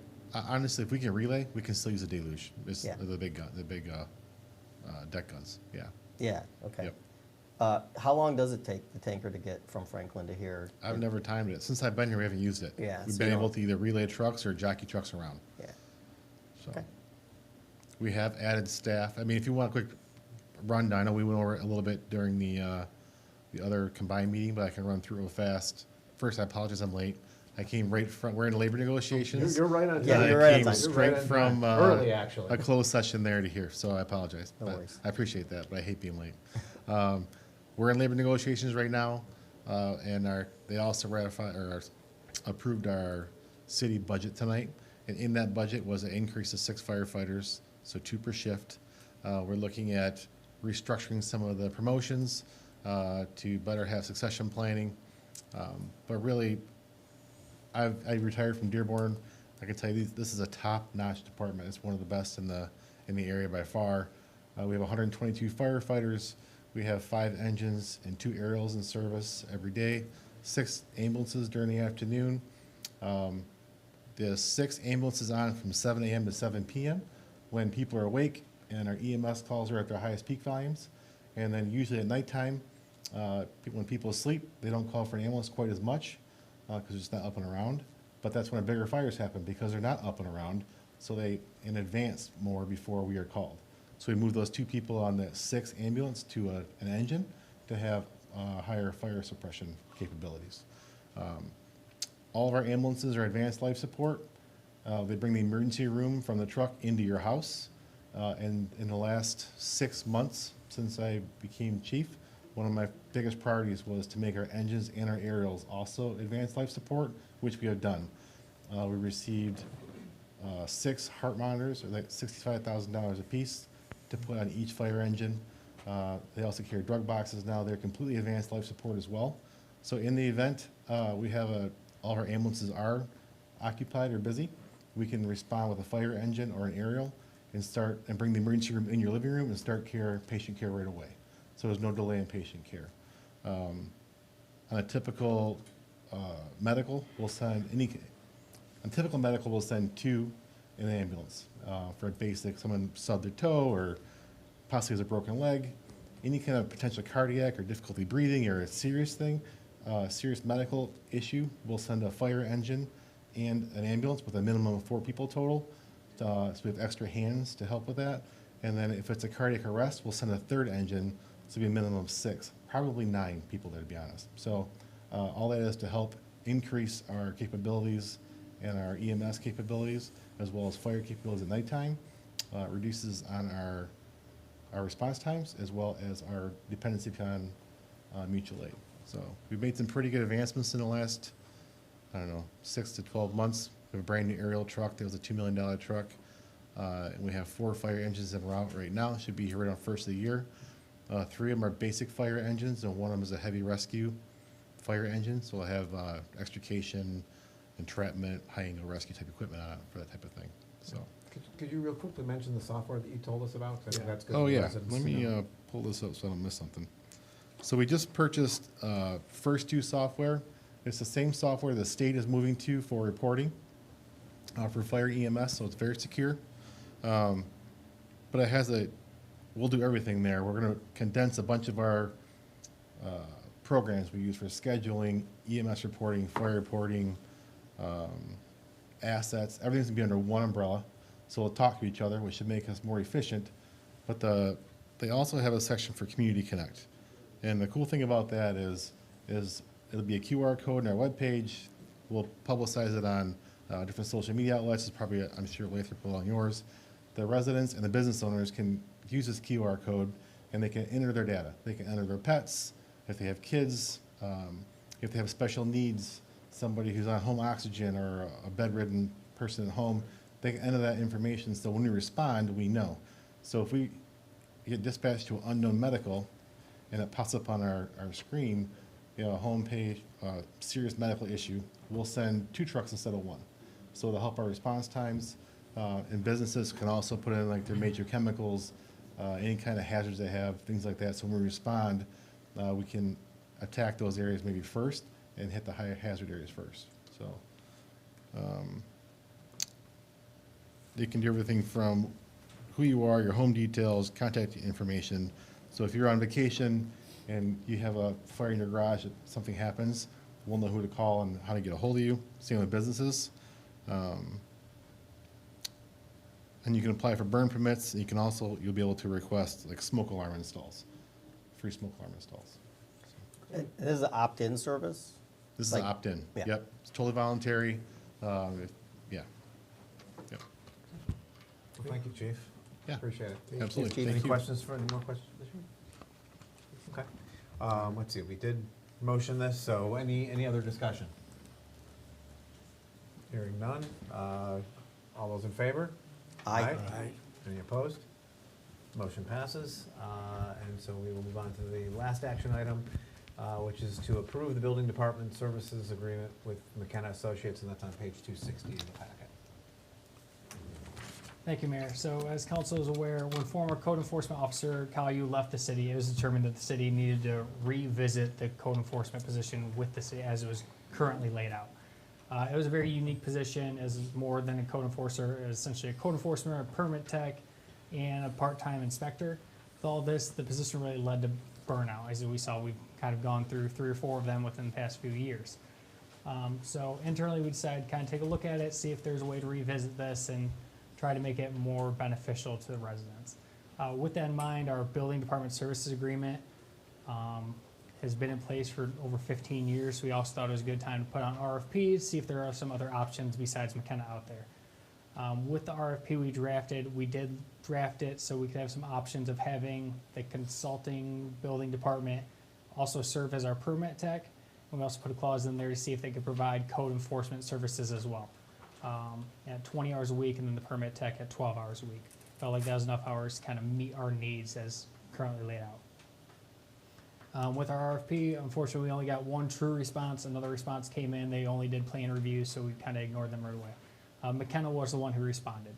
So they've been serving the building department over the past 15 years. Overall, building inspections have been good. Naturally, there are areas for improvement. Mainly, it comes down to whatever inspectors are tied to our city. The inspectors they are proposing for our city with this updated agreement do meet our needs. We've worked with all of them in the past, and we think they're very well situated to serve Lathrup. However, in their proposal, they did naturally submit something for code enforcement at $7,000 a month. That is way too expensive and way out of line with what the city is looking for. So I did have a meeting with them to visit their proposal to see if there are some negotiations, see if there is a way to modify the proposal to meet our need. With that, I'm recommending approving the enclosed building services agreement with McKenna tonight. It would keep them on as our building department as they are now with inspections. And then they would also provide us 12 hours a week for permit tech in the office. And then we would go and get a part-time code enforcer. So a couple of the aspects with this, bringing that permit tech in, naturally you're gonna have someone who is experienced in this and knows exactly what they're doing. Also gives us a true point person in City Hall to handle essentially all building related items. For example, the way we've had the position set up as code enforcement and permit tech / everyone else in City Hall, everyone kind of does a little bit of everything, so you really don't have a true one person to go to. This gives us that.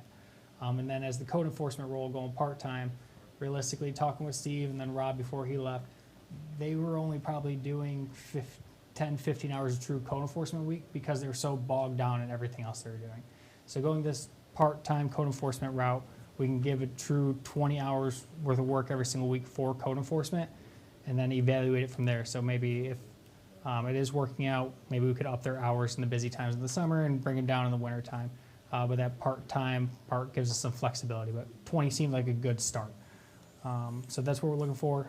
Just so you know, we have started in anticipation of you guys potentially voting and improving this method. We have started interviewing part-time code enforcers. We did last week. We had a couple good candidates. We have some more interviews lined up this week. So if this is approved, we do anticipate having a part-time code enforcer in July and letting Tom get away from that business. I'm open to any questions. And that, cost-wise, it's roughly the same. In your packet, you see kind of cost breakdown. This is based off Steve's salary. Naturally, if we brought in someone in this position, but they had a family health insurance, that would jump up a lot. But these are rough ballpark, so realistically, the cost is roughly the same. And then any of the inspection fees, yes, that does increase with McKenna. That's part of the risk we took when we put out the RFP, just like if we do an RFP for any other of our services. But all those fees are covered by the fees that individuals pay. Okay, do I have a motion? I'll make a motion to approve the professional services agreement with McKenna Associates Incorporated to operate the city's building department. Second. Moved and seconded. Any discussion? So we're just voting on the $51,000 part. The 26 is still up in the air in terms of, I mean, you're pursuing it, but we're only voting tonight on the building contract. Yeah, so it'd be the building contract, which includes the 80% fees they would get from all inspections, and then Right. the 12 hours a week for the permit tech. And was there any discussion on 8 versus 12 hours for the building? We tech? did. I and know you when were we were talking ta- about that. Yeah, when we talked about it with them, 12 seemed like a good number once they talked about everything else they could do for us. Okay. But for me, it's mainly being that, hey, once we get that scheduled down with them, we could at least start advertising to the public. Like, for example, say it's Monday, Wednesday, Friday. From 8 to noon, someone, if you have building questions, they will be here. So that's one of the other benefits. That's what I was gonna for it. ask. It will be The, set the plan hours. is to be a set schedule for that person. Awesome. So, yeah, that'd just be something we have to work out once, if it does say the person they assigned, just figuring out what their hours are and what they want to do. Would you suggest it, or are you gonna kind of let them say, I want to do Monday, Wednesday, Friday? We're gonna propose some hours, but then I don't know what that person's workload or where else McKenna has that person. Okay. So if it does work out where they're only here 2 days a week, but it's at least 6 hours, okay, great. But for us, the biggest thing is we want consistency. Yeah. We don't want it to flip every single week. If it's Tuesday, Thursday from 8 to 2, sure. If it's Monday, Wednesday, Friday, great. We just want consistency. To that point, is the person assigned by McKenna going to be the same person all 12 hours? That's the intent. Yeah, in their proposal, that's also included in the packet, they listed who is supposed to be assigned to Lathrup Village. Great. So it'd be that person. Worst case, based off this agreement, say that person takes vacation or anything else, someone else should be filling in. So we should at least be getting 12 hours. Should be that person. Worst case, someone else filling in. I had heard from some residents that they had challenges getting their own home improvement projects done because of inspection unavailability or just scheduling of the inspections was a challenge. I don't anticipate that this will change that. I don't know, have you heard any complaints like that? Every now and then you're getting complaints where naturally some people want day of inspections or turn it around real quick. I'd say that is one of the downsides of being a smaller community. When you contract inspections, we are at the subject of their schedules. So, and that's something over the past few months we've done better with our inspectors, where they let us know, like, hey, we are only in your town from these hours, and we communicate that with people when they're pulling permits or calling for inspections. So that's the biggest thing. And then I know you and me have had a conversation. A lot of times it just comes down to who your inspector is. Sure. A few months back, or yeah, probably 6 or so months back, we were very lucky with McKenna where they essentially gave us their master inspector. So Sean could handle absolutely anything you gave him.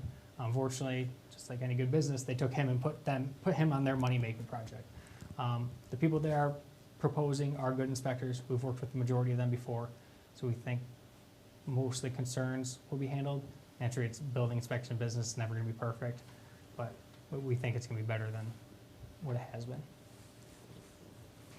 Yeah, I mean, it does seem like that all the people on their staff are really well experienced and they're focused in inspection, Yeah. right? As opposed to, somebody on your staff has a lot of other things to do and maybe doesn't have the experience or the skill or, the background to do detailed inspections on specific types of projects. Yep. Okay. Anything else? Okay, all those in favor? Aye. Opposed? Okay, the motion passes. We'll move on to the city administrator report. Nothing tonight, Mayor. City attorney report. I'll just give you an update. I did hear back from Ms. King, Southfield City Attorney. She sent over an amendment to the current contract, which does modify the cancellation term from 1 year to 6 months as we requested, as opposed to our proposed agreement, a new agreement, which was in the packet. So the last sentence, though, it does say, also, do you recall a 1 mil adjustment discussion? So more to come on this story. We'll keep you posted. Do we have to take any additional action?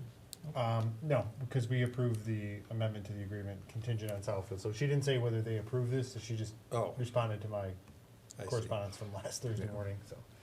But we got, at least they got it, so. Okay. All right, reports of boards, commissions, and committees. First is the DDA.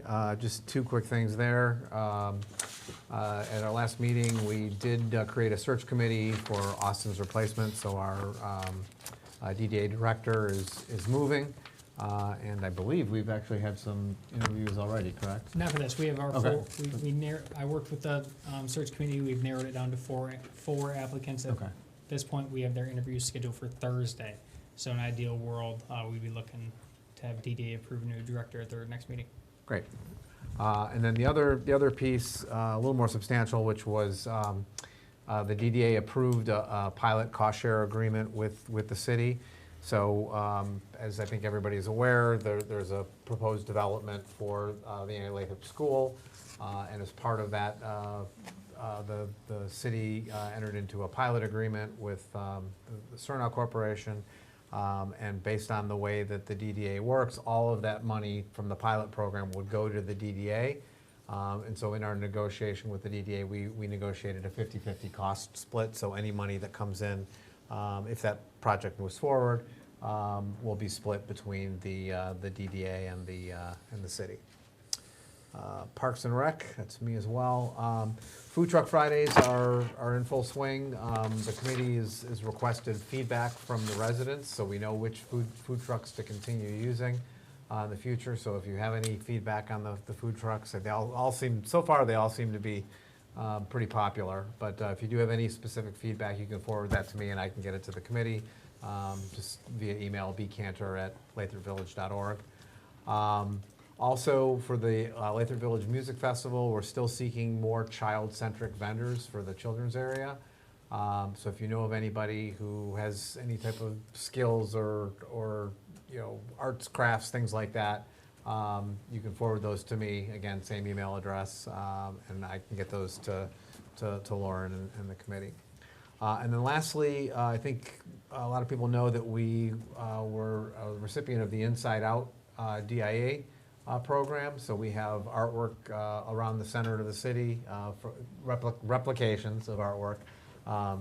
And we have a DIA docent, Chuck Snelling, who has been doing some really, really great tours of those particular artworks. He said roughly about 20 people in each of the two tours. So we will be adding more of those since they are popular, so that residents have more opportunities to get some more detail about the art that's spread around the city. And the Wednesday night music. yeah, the Wednesday night music series will start on July 1st with DeSoto Drive will be the first concert. 7 o'clock. 7 o'clock. Yep, and that'll take us over to the Planning Commission. Planning Commission. Hopefully people know we did have online surveys related to the master planning process that community members were invited to respond to. We had just under 300 responses. There were 4 different surveys, so there's more participation in some surveys than others, but approximately just under 300 total people responded to the most highly responded to survey. But the surveys did close on May 30th. The results of those surveys are actually available in the online meeting packet for the Planning Commission's meeting, which is scheduled for tomorrow, June 16th at 7 p.m. So I encourage people who are interested to go and take a look at the Planning Commission's meeting packet for our regular meeting. in order to see the responses and pay special attention to the written responses that people provided. While the tabulated information is interesting, the written responses provide a lot of insight into what's important to the people who responded to these surveys. We do also have tomorrow a study session at 6 p.m. that is going to be focused on Parks and Recreation topic related to the master plan. During the agenda for the regular meeting, we will be discussing the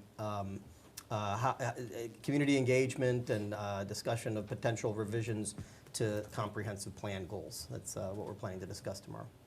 And then finally, the Planning Commission is hosting a master planning community open house on July 21st from 4:30 to 6:30 here at City Hall. We invite everybody to attend. Thank I have you. nothing. Nothing for the tree committee? Okay, communication and engagement. John? Yep.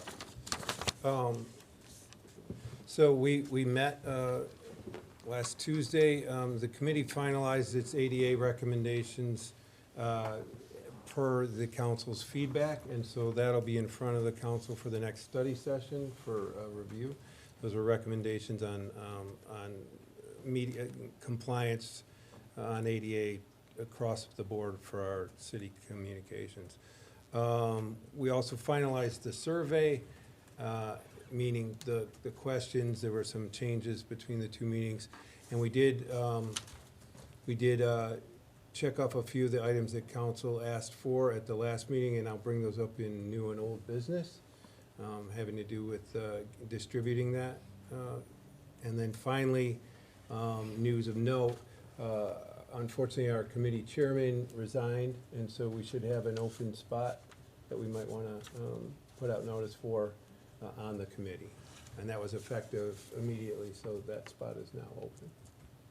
Thank you. Yep. School board.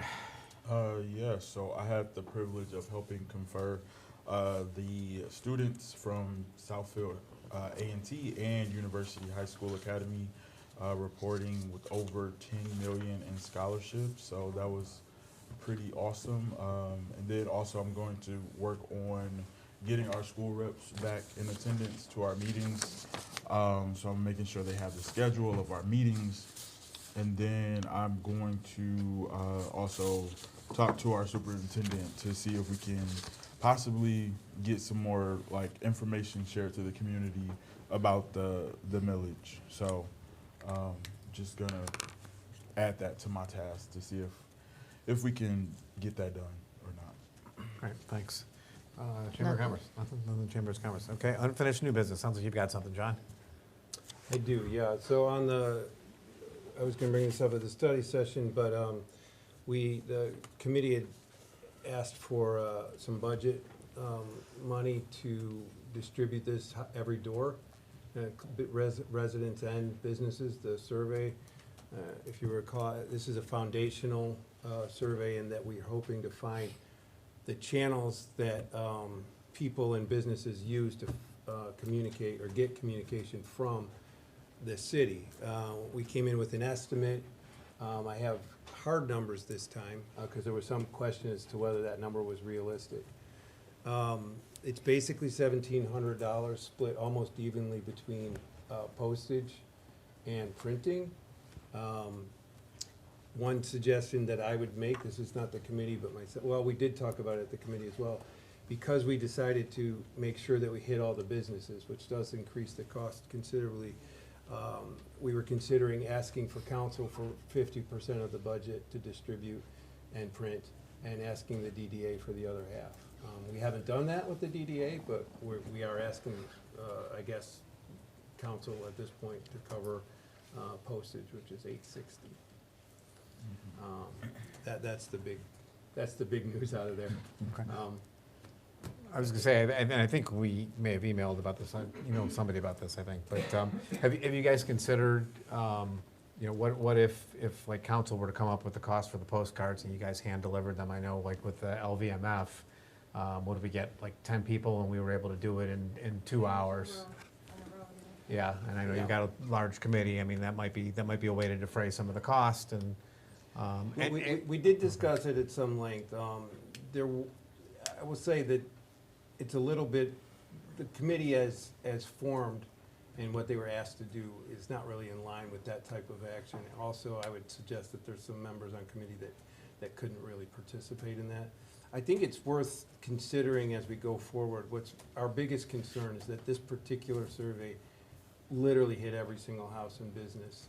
That's something that ultimately I think we can spend our time more effectively on other things. But what we learned from this survey and what the city council as well as the DDA learns may actually end up giving you a lot of savings in return because you'll know which channels maybe to focus on.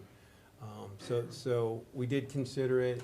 I don't think it's feasible, especially with the timeline that we really want to get this data so that we can do the majority of our work based on that. So that's where we are. But we did, knowing that city council is stretched, and that we're going to be serving the DDA as well, we came back with a different proposal, which is to fund half of it.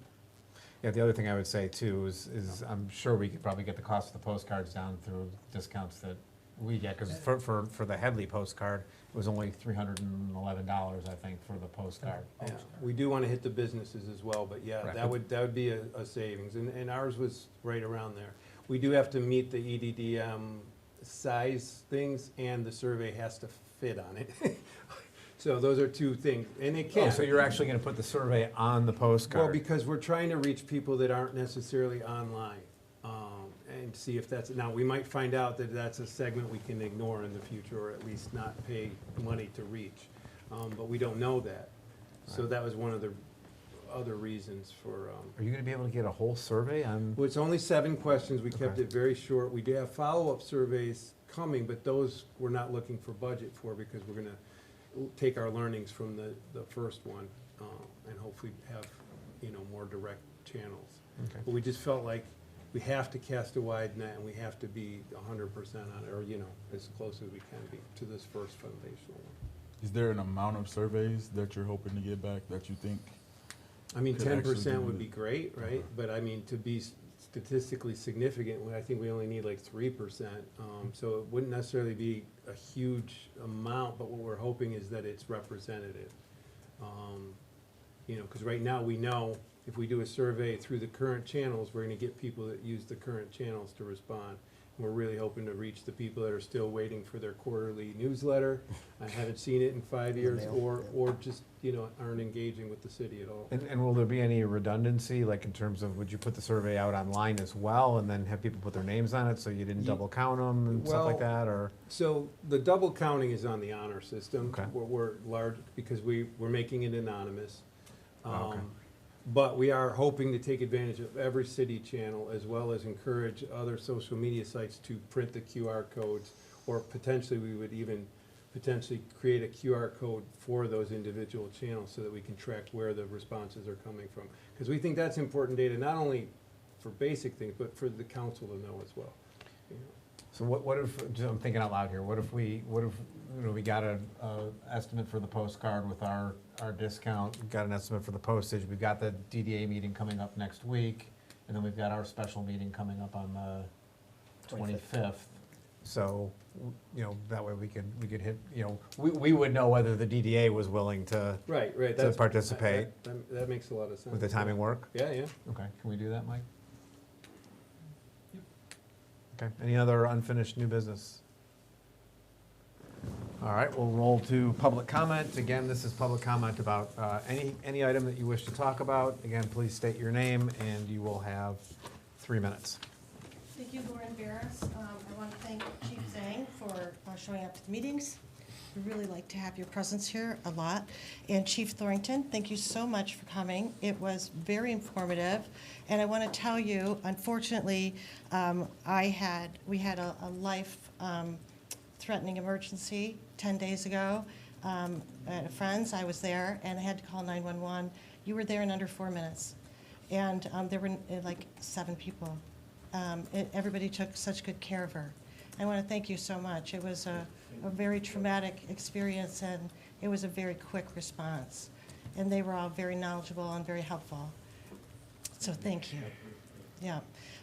As far as the Communications Committee, John, I think you're doing such a great job. I think the Communications Committee is doing a great job, but I really oppose the use of funds for this committee. All the other committees find ways. I mean, like the Parks and Rec find ways. LVMF, we got sponsors for all that. You could get a sponsor from one of these businesses or two of these businesses to help with that survey. I'm not sure how you expect the surveys to come back if they're mailed, or if you're paying for mail to have them come back to you too. But I think that doesn't matter who is on your committee as far as their ability to go door to door. We got volunteers. I have 45 volunteers on my list. I'd be happy to share volunteers. I'd be happy to go door to door for you, sir. I would. Take a segment. I can show you maps and how we segmented them out and help you with that. But I think now is not the time to be asking the city for money for a survey when we're cutting things. That's my opinion. Thank you.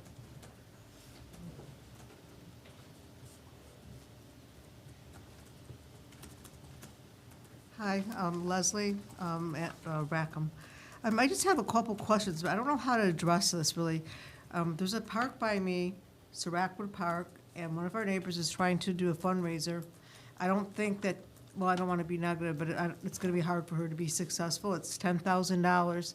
Then I just saw online there was another park, and I can't remember the name of it, and it looks like it doesn't have swings. And I just want to emphasize something, like sometimes you don't need to spend $10,000 to make a park usable.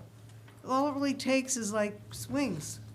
You know, I mean, I've looked at some of these structures, I mentioned this before, and the structures are good. I mean, maybe they might need painting, but we don't need to replace them. Just some working swings. I mean, even the slides are in good condition.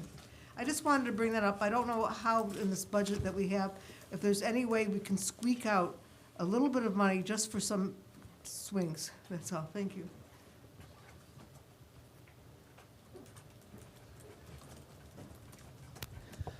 Good evening, Timothy Hillman, San Quentin. My phone died, so gird your loins. I am going off the cuff.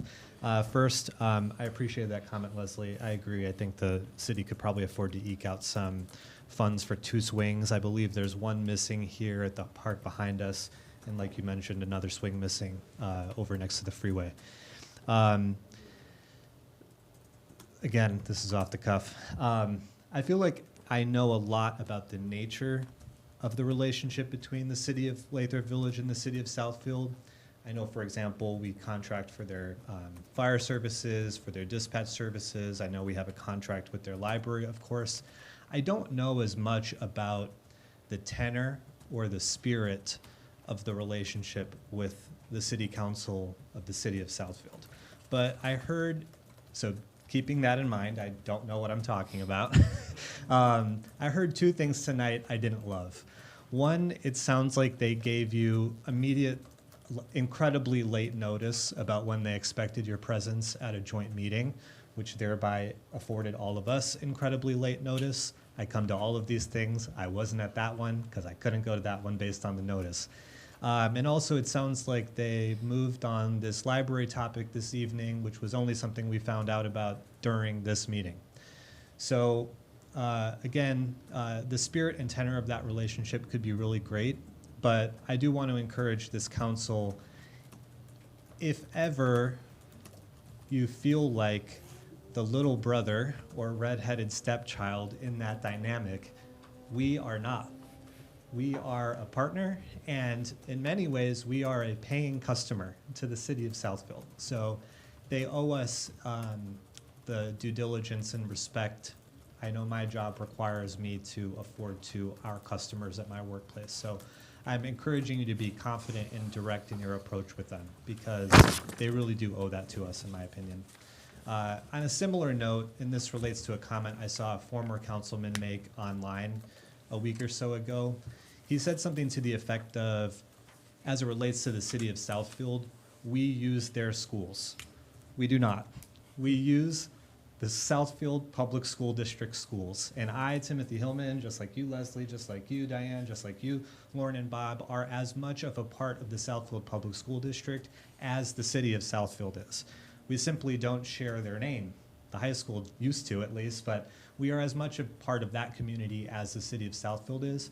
There used to be a time when representatives from the Southfield Public School District would show up and report and routinely report back to us. I kind of miss that, and I would encourage this council to do what it can to reignite that. Finally, on the topic of the school district, with all due respect, I'm more interested in the school board's position on this millage than I am this council or Southfield City Council's position. So getting some feedback from them about that might be a good use of their time here. Thank you. Thank you.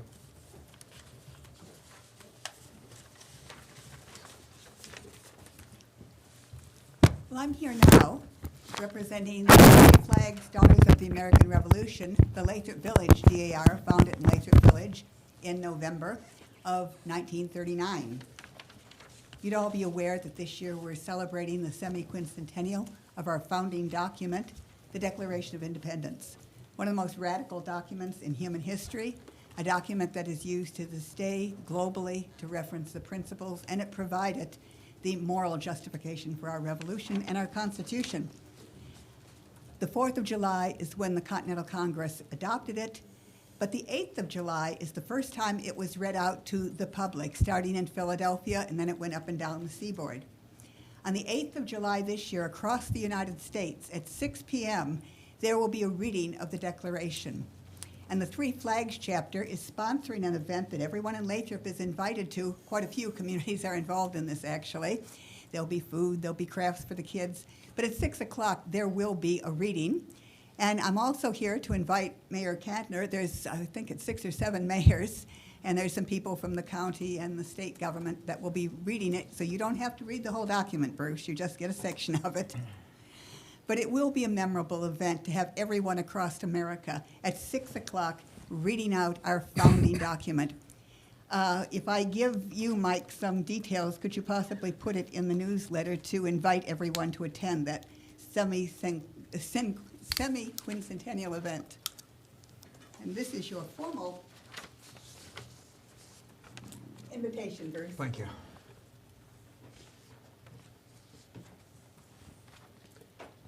Anyone else? Anyone in the hallway? Okay, then we will close public comment, go into council comment. A couple responses to comments were made. Tim, regarding the meeting, it was very difficult to coordinate that meeting. You saw how many people were at the table at that meeting, and so the week before, we were told to keep Wednesday open because tentatively they were trying to coordinate with Southfield. So it was a lot of moving parts to get that meeting going, which is why we kind of got confirmed on Tuesday morning, the day before. So we were all tentatively holding those dates. I know Jalen, as he said earlier, is working on getting the rep back here, the school rep back here. So hopefully that will happen.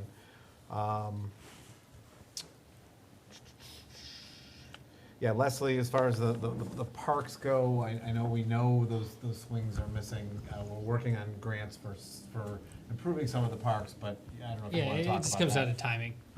I believe it was the fire department actually had to cut someone out of one of the swings, which was why I was missing. But yeah, for at least that one has been ordered. It's more waiting for it to arrive and then get it installed. So yeah, we're aware of the small things like this, and those are things that we can address.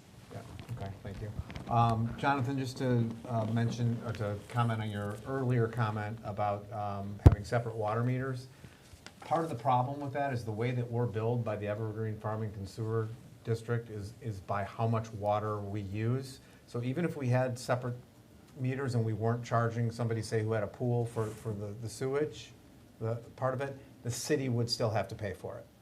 And that's, I think we've talked about that before, there really isn't a way to change that mechanism with the EFSD. So that's one of the main reasons why we do that. They don't meter our sewage? No, no. A couple other things. So at our town hall that we had the other day, or I should say last week, there was a whole discussion about $4,000 for a Headley postcard. So germane to what we were talking about earlier. The postcard that we sent out for Headley did not cost $4,000. It cost a total with the production of the card and the postage. It was about $1,300. So yeah, I would be upset if it was $4,000 as well.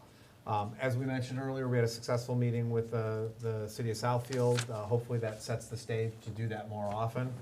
We were talking about possibly doing that annually or even semi-annually. We talked about a lot of things, the library contract, which we talked about earlier tonight. We also talked about paving Lincoln Road, and in spirit, we agreed to cover our half based upon how the details all flush out, but that's something that we're gonna look to do next fall, I think we said, spring or fall, but Yeah. in the air, but, Yeah. but. In 2027. Yeah, 2027, yeah. Yeah, not this fall, next fall. What was I gonna say there? Yeah, so we own half, we own the northern lane and Southfield owns the southern lane, and so we're talking about east of Southfield roads, where the road is really awful. We talked about the joint meeting notice a little bit earlier. You brought up the resignation of Robin for the Communications and Engagement Committee, so if anybody is interested in applying, please forward an application to Mike, and I know Mike will get that on the newsletter pretty quick. Also want to wish Happy Pride Month to all those that are celebrating it, and then also recognize Juneteenth Awareness Day and encourage everyone to spend more time learning about Juneteenth and so forth. So, other comments? I wanted to give some clarity about the Jackson House visit at Greenfield Village. That was not a City of Lathrop Village promotion. It was not sponsored by Lathrop Village. It was sponsored by me. It was the tickets were given to me for free to have people who I chose, which group I wanted to give them to. I chose the residents of Lathrop Village to go to the ribbon cutting to the Jackson House. And if you don't know what the Jackson House is where Martin Luther King and others prepared for the civil rights movement.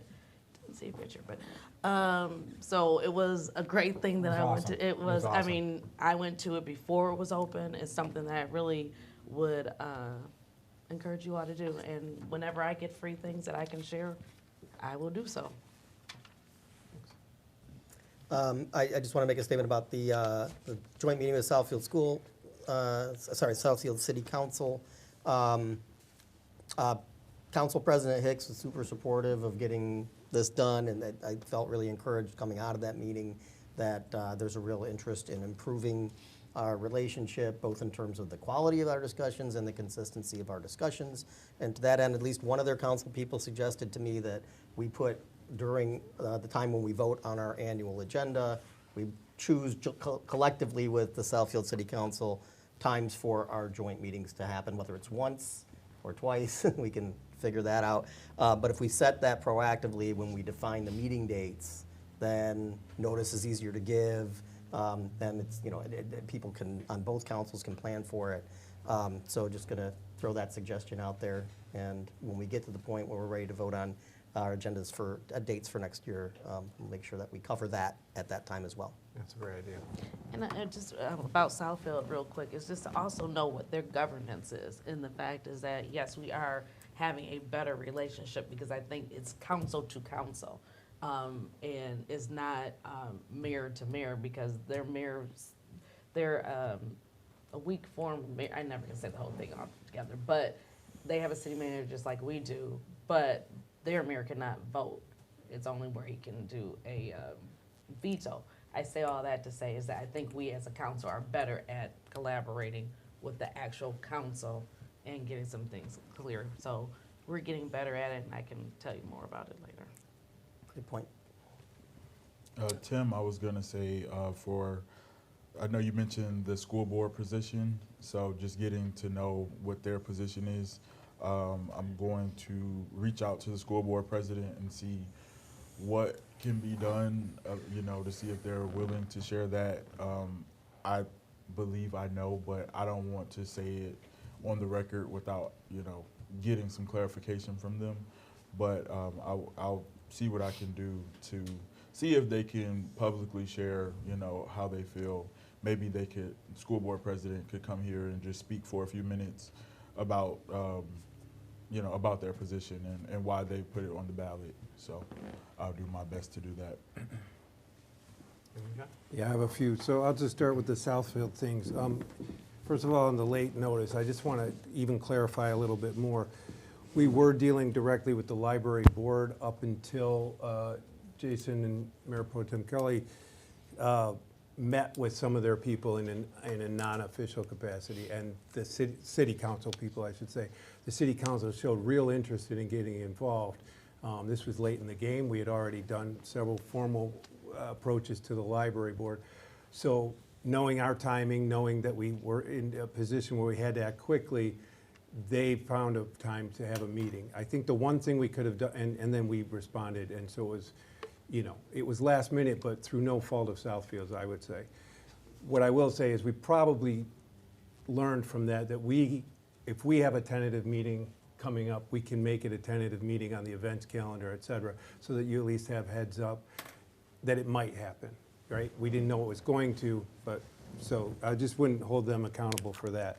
In terms of the relationship, I'm sensitive to that type of dynamic as well, but I will suggest that, one, they were very cooperative with us in the joint meeting and did suggest that this was a good direction to go, that we should meet more often and more directly.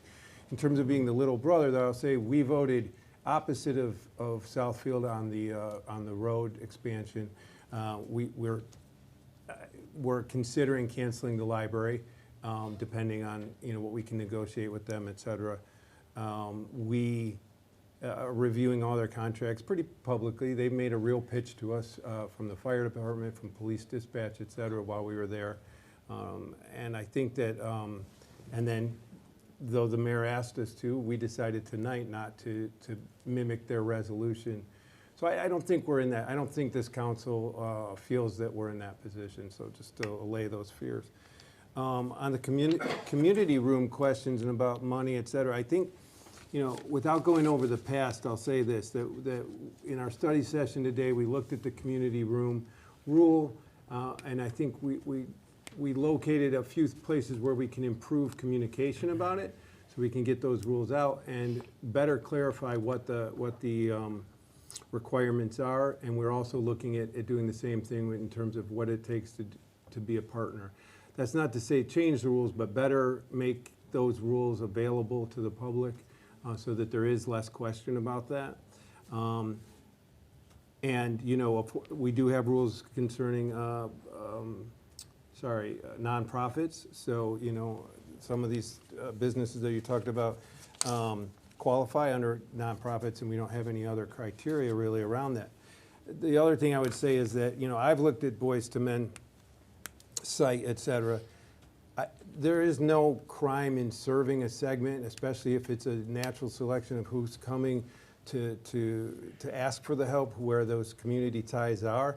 I think using the word race-based makes it sound like they would refuse. I don't see anything in their literature that says that, specifically they would. So I would just ask, I guess, that we not, categorize that group or any other as race-based unless we have, real evidence that they're promoting some sort of race-based agenda. I think, the questions about who pays what are absolutely legitimate. We need to have rules that everybody understands and everybody agrees to, through the council.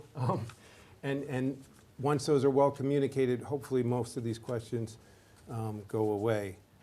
I take your point on the surveys, and I took it the first time that they were asked, but this is where we've arrived at this point. However, one thing that was missing from that was your offer of putting your volunteers to work. I will talk at at the committee meeting again. I don't know that still solves all the problems that we're trying to solve with this particular survey, but I think it's a great thing to know going forward. So I appreciate it, though. Thank you. Thanks, John. Good job, John. Yeah. Thank you.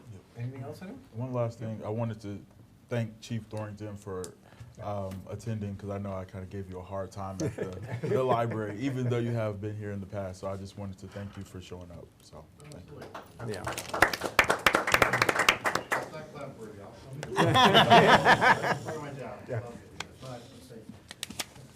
All right, anything else? right, I'll take a motion to adjourn. I make the motion. Second. All right, meeting adjourned.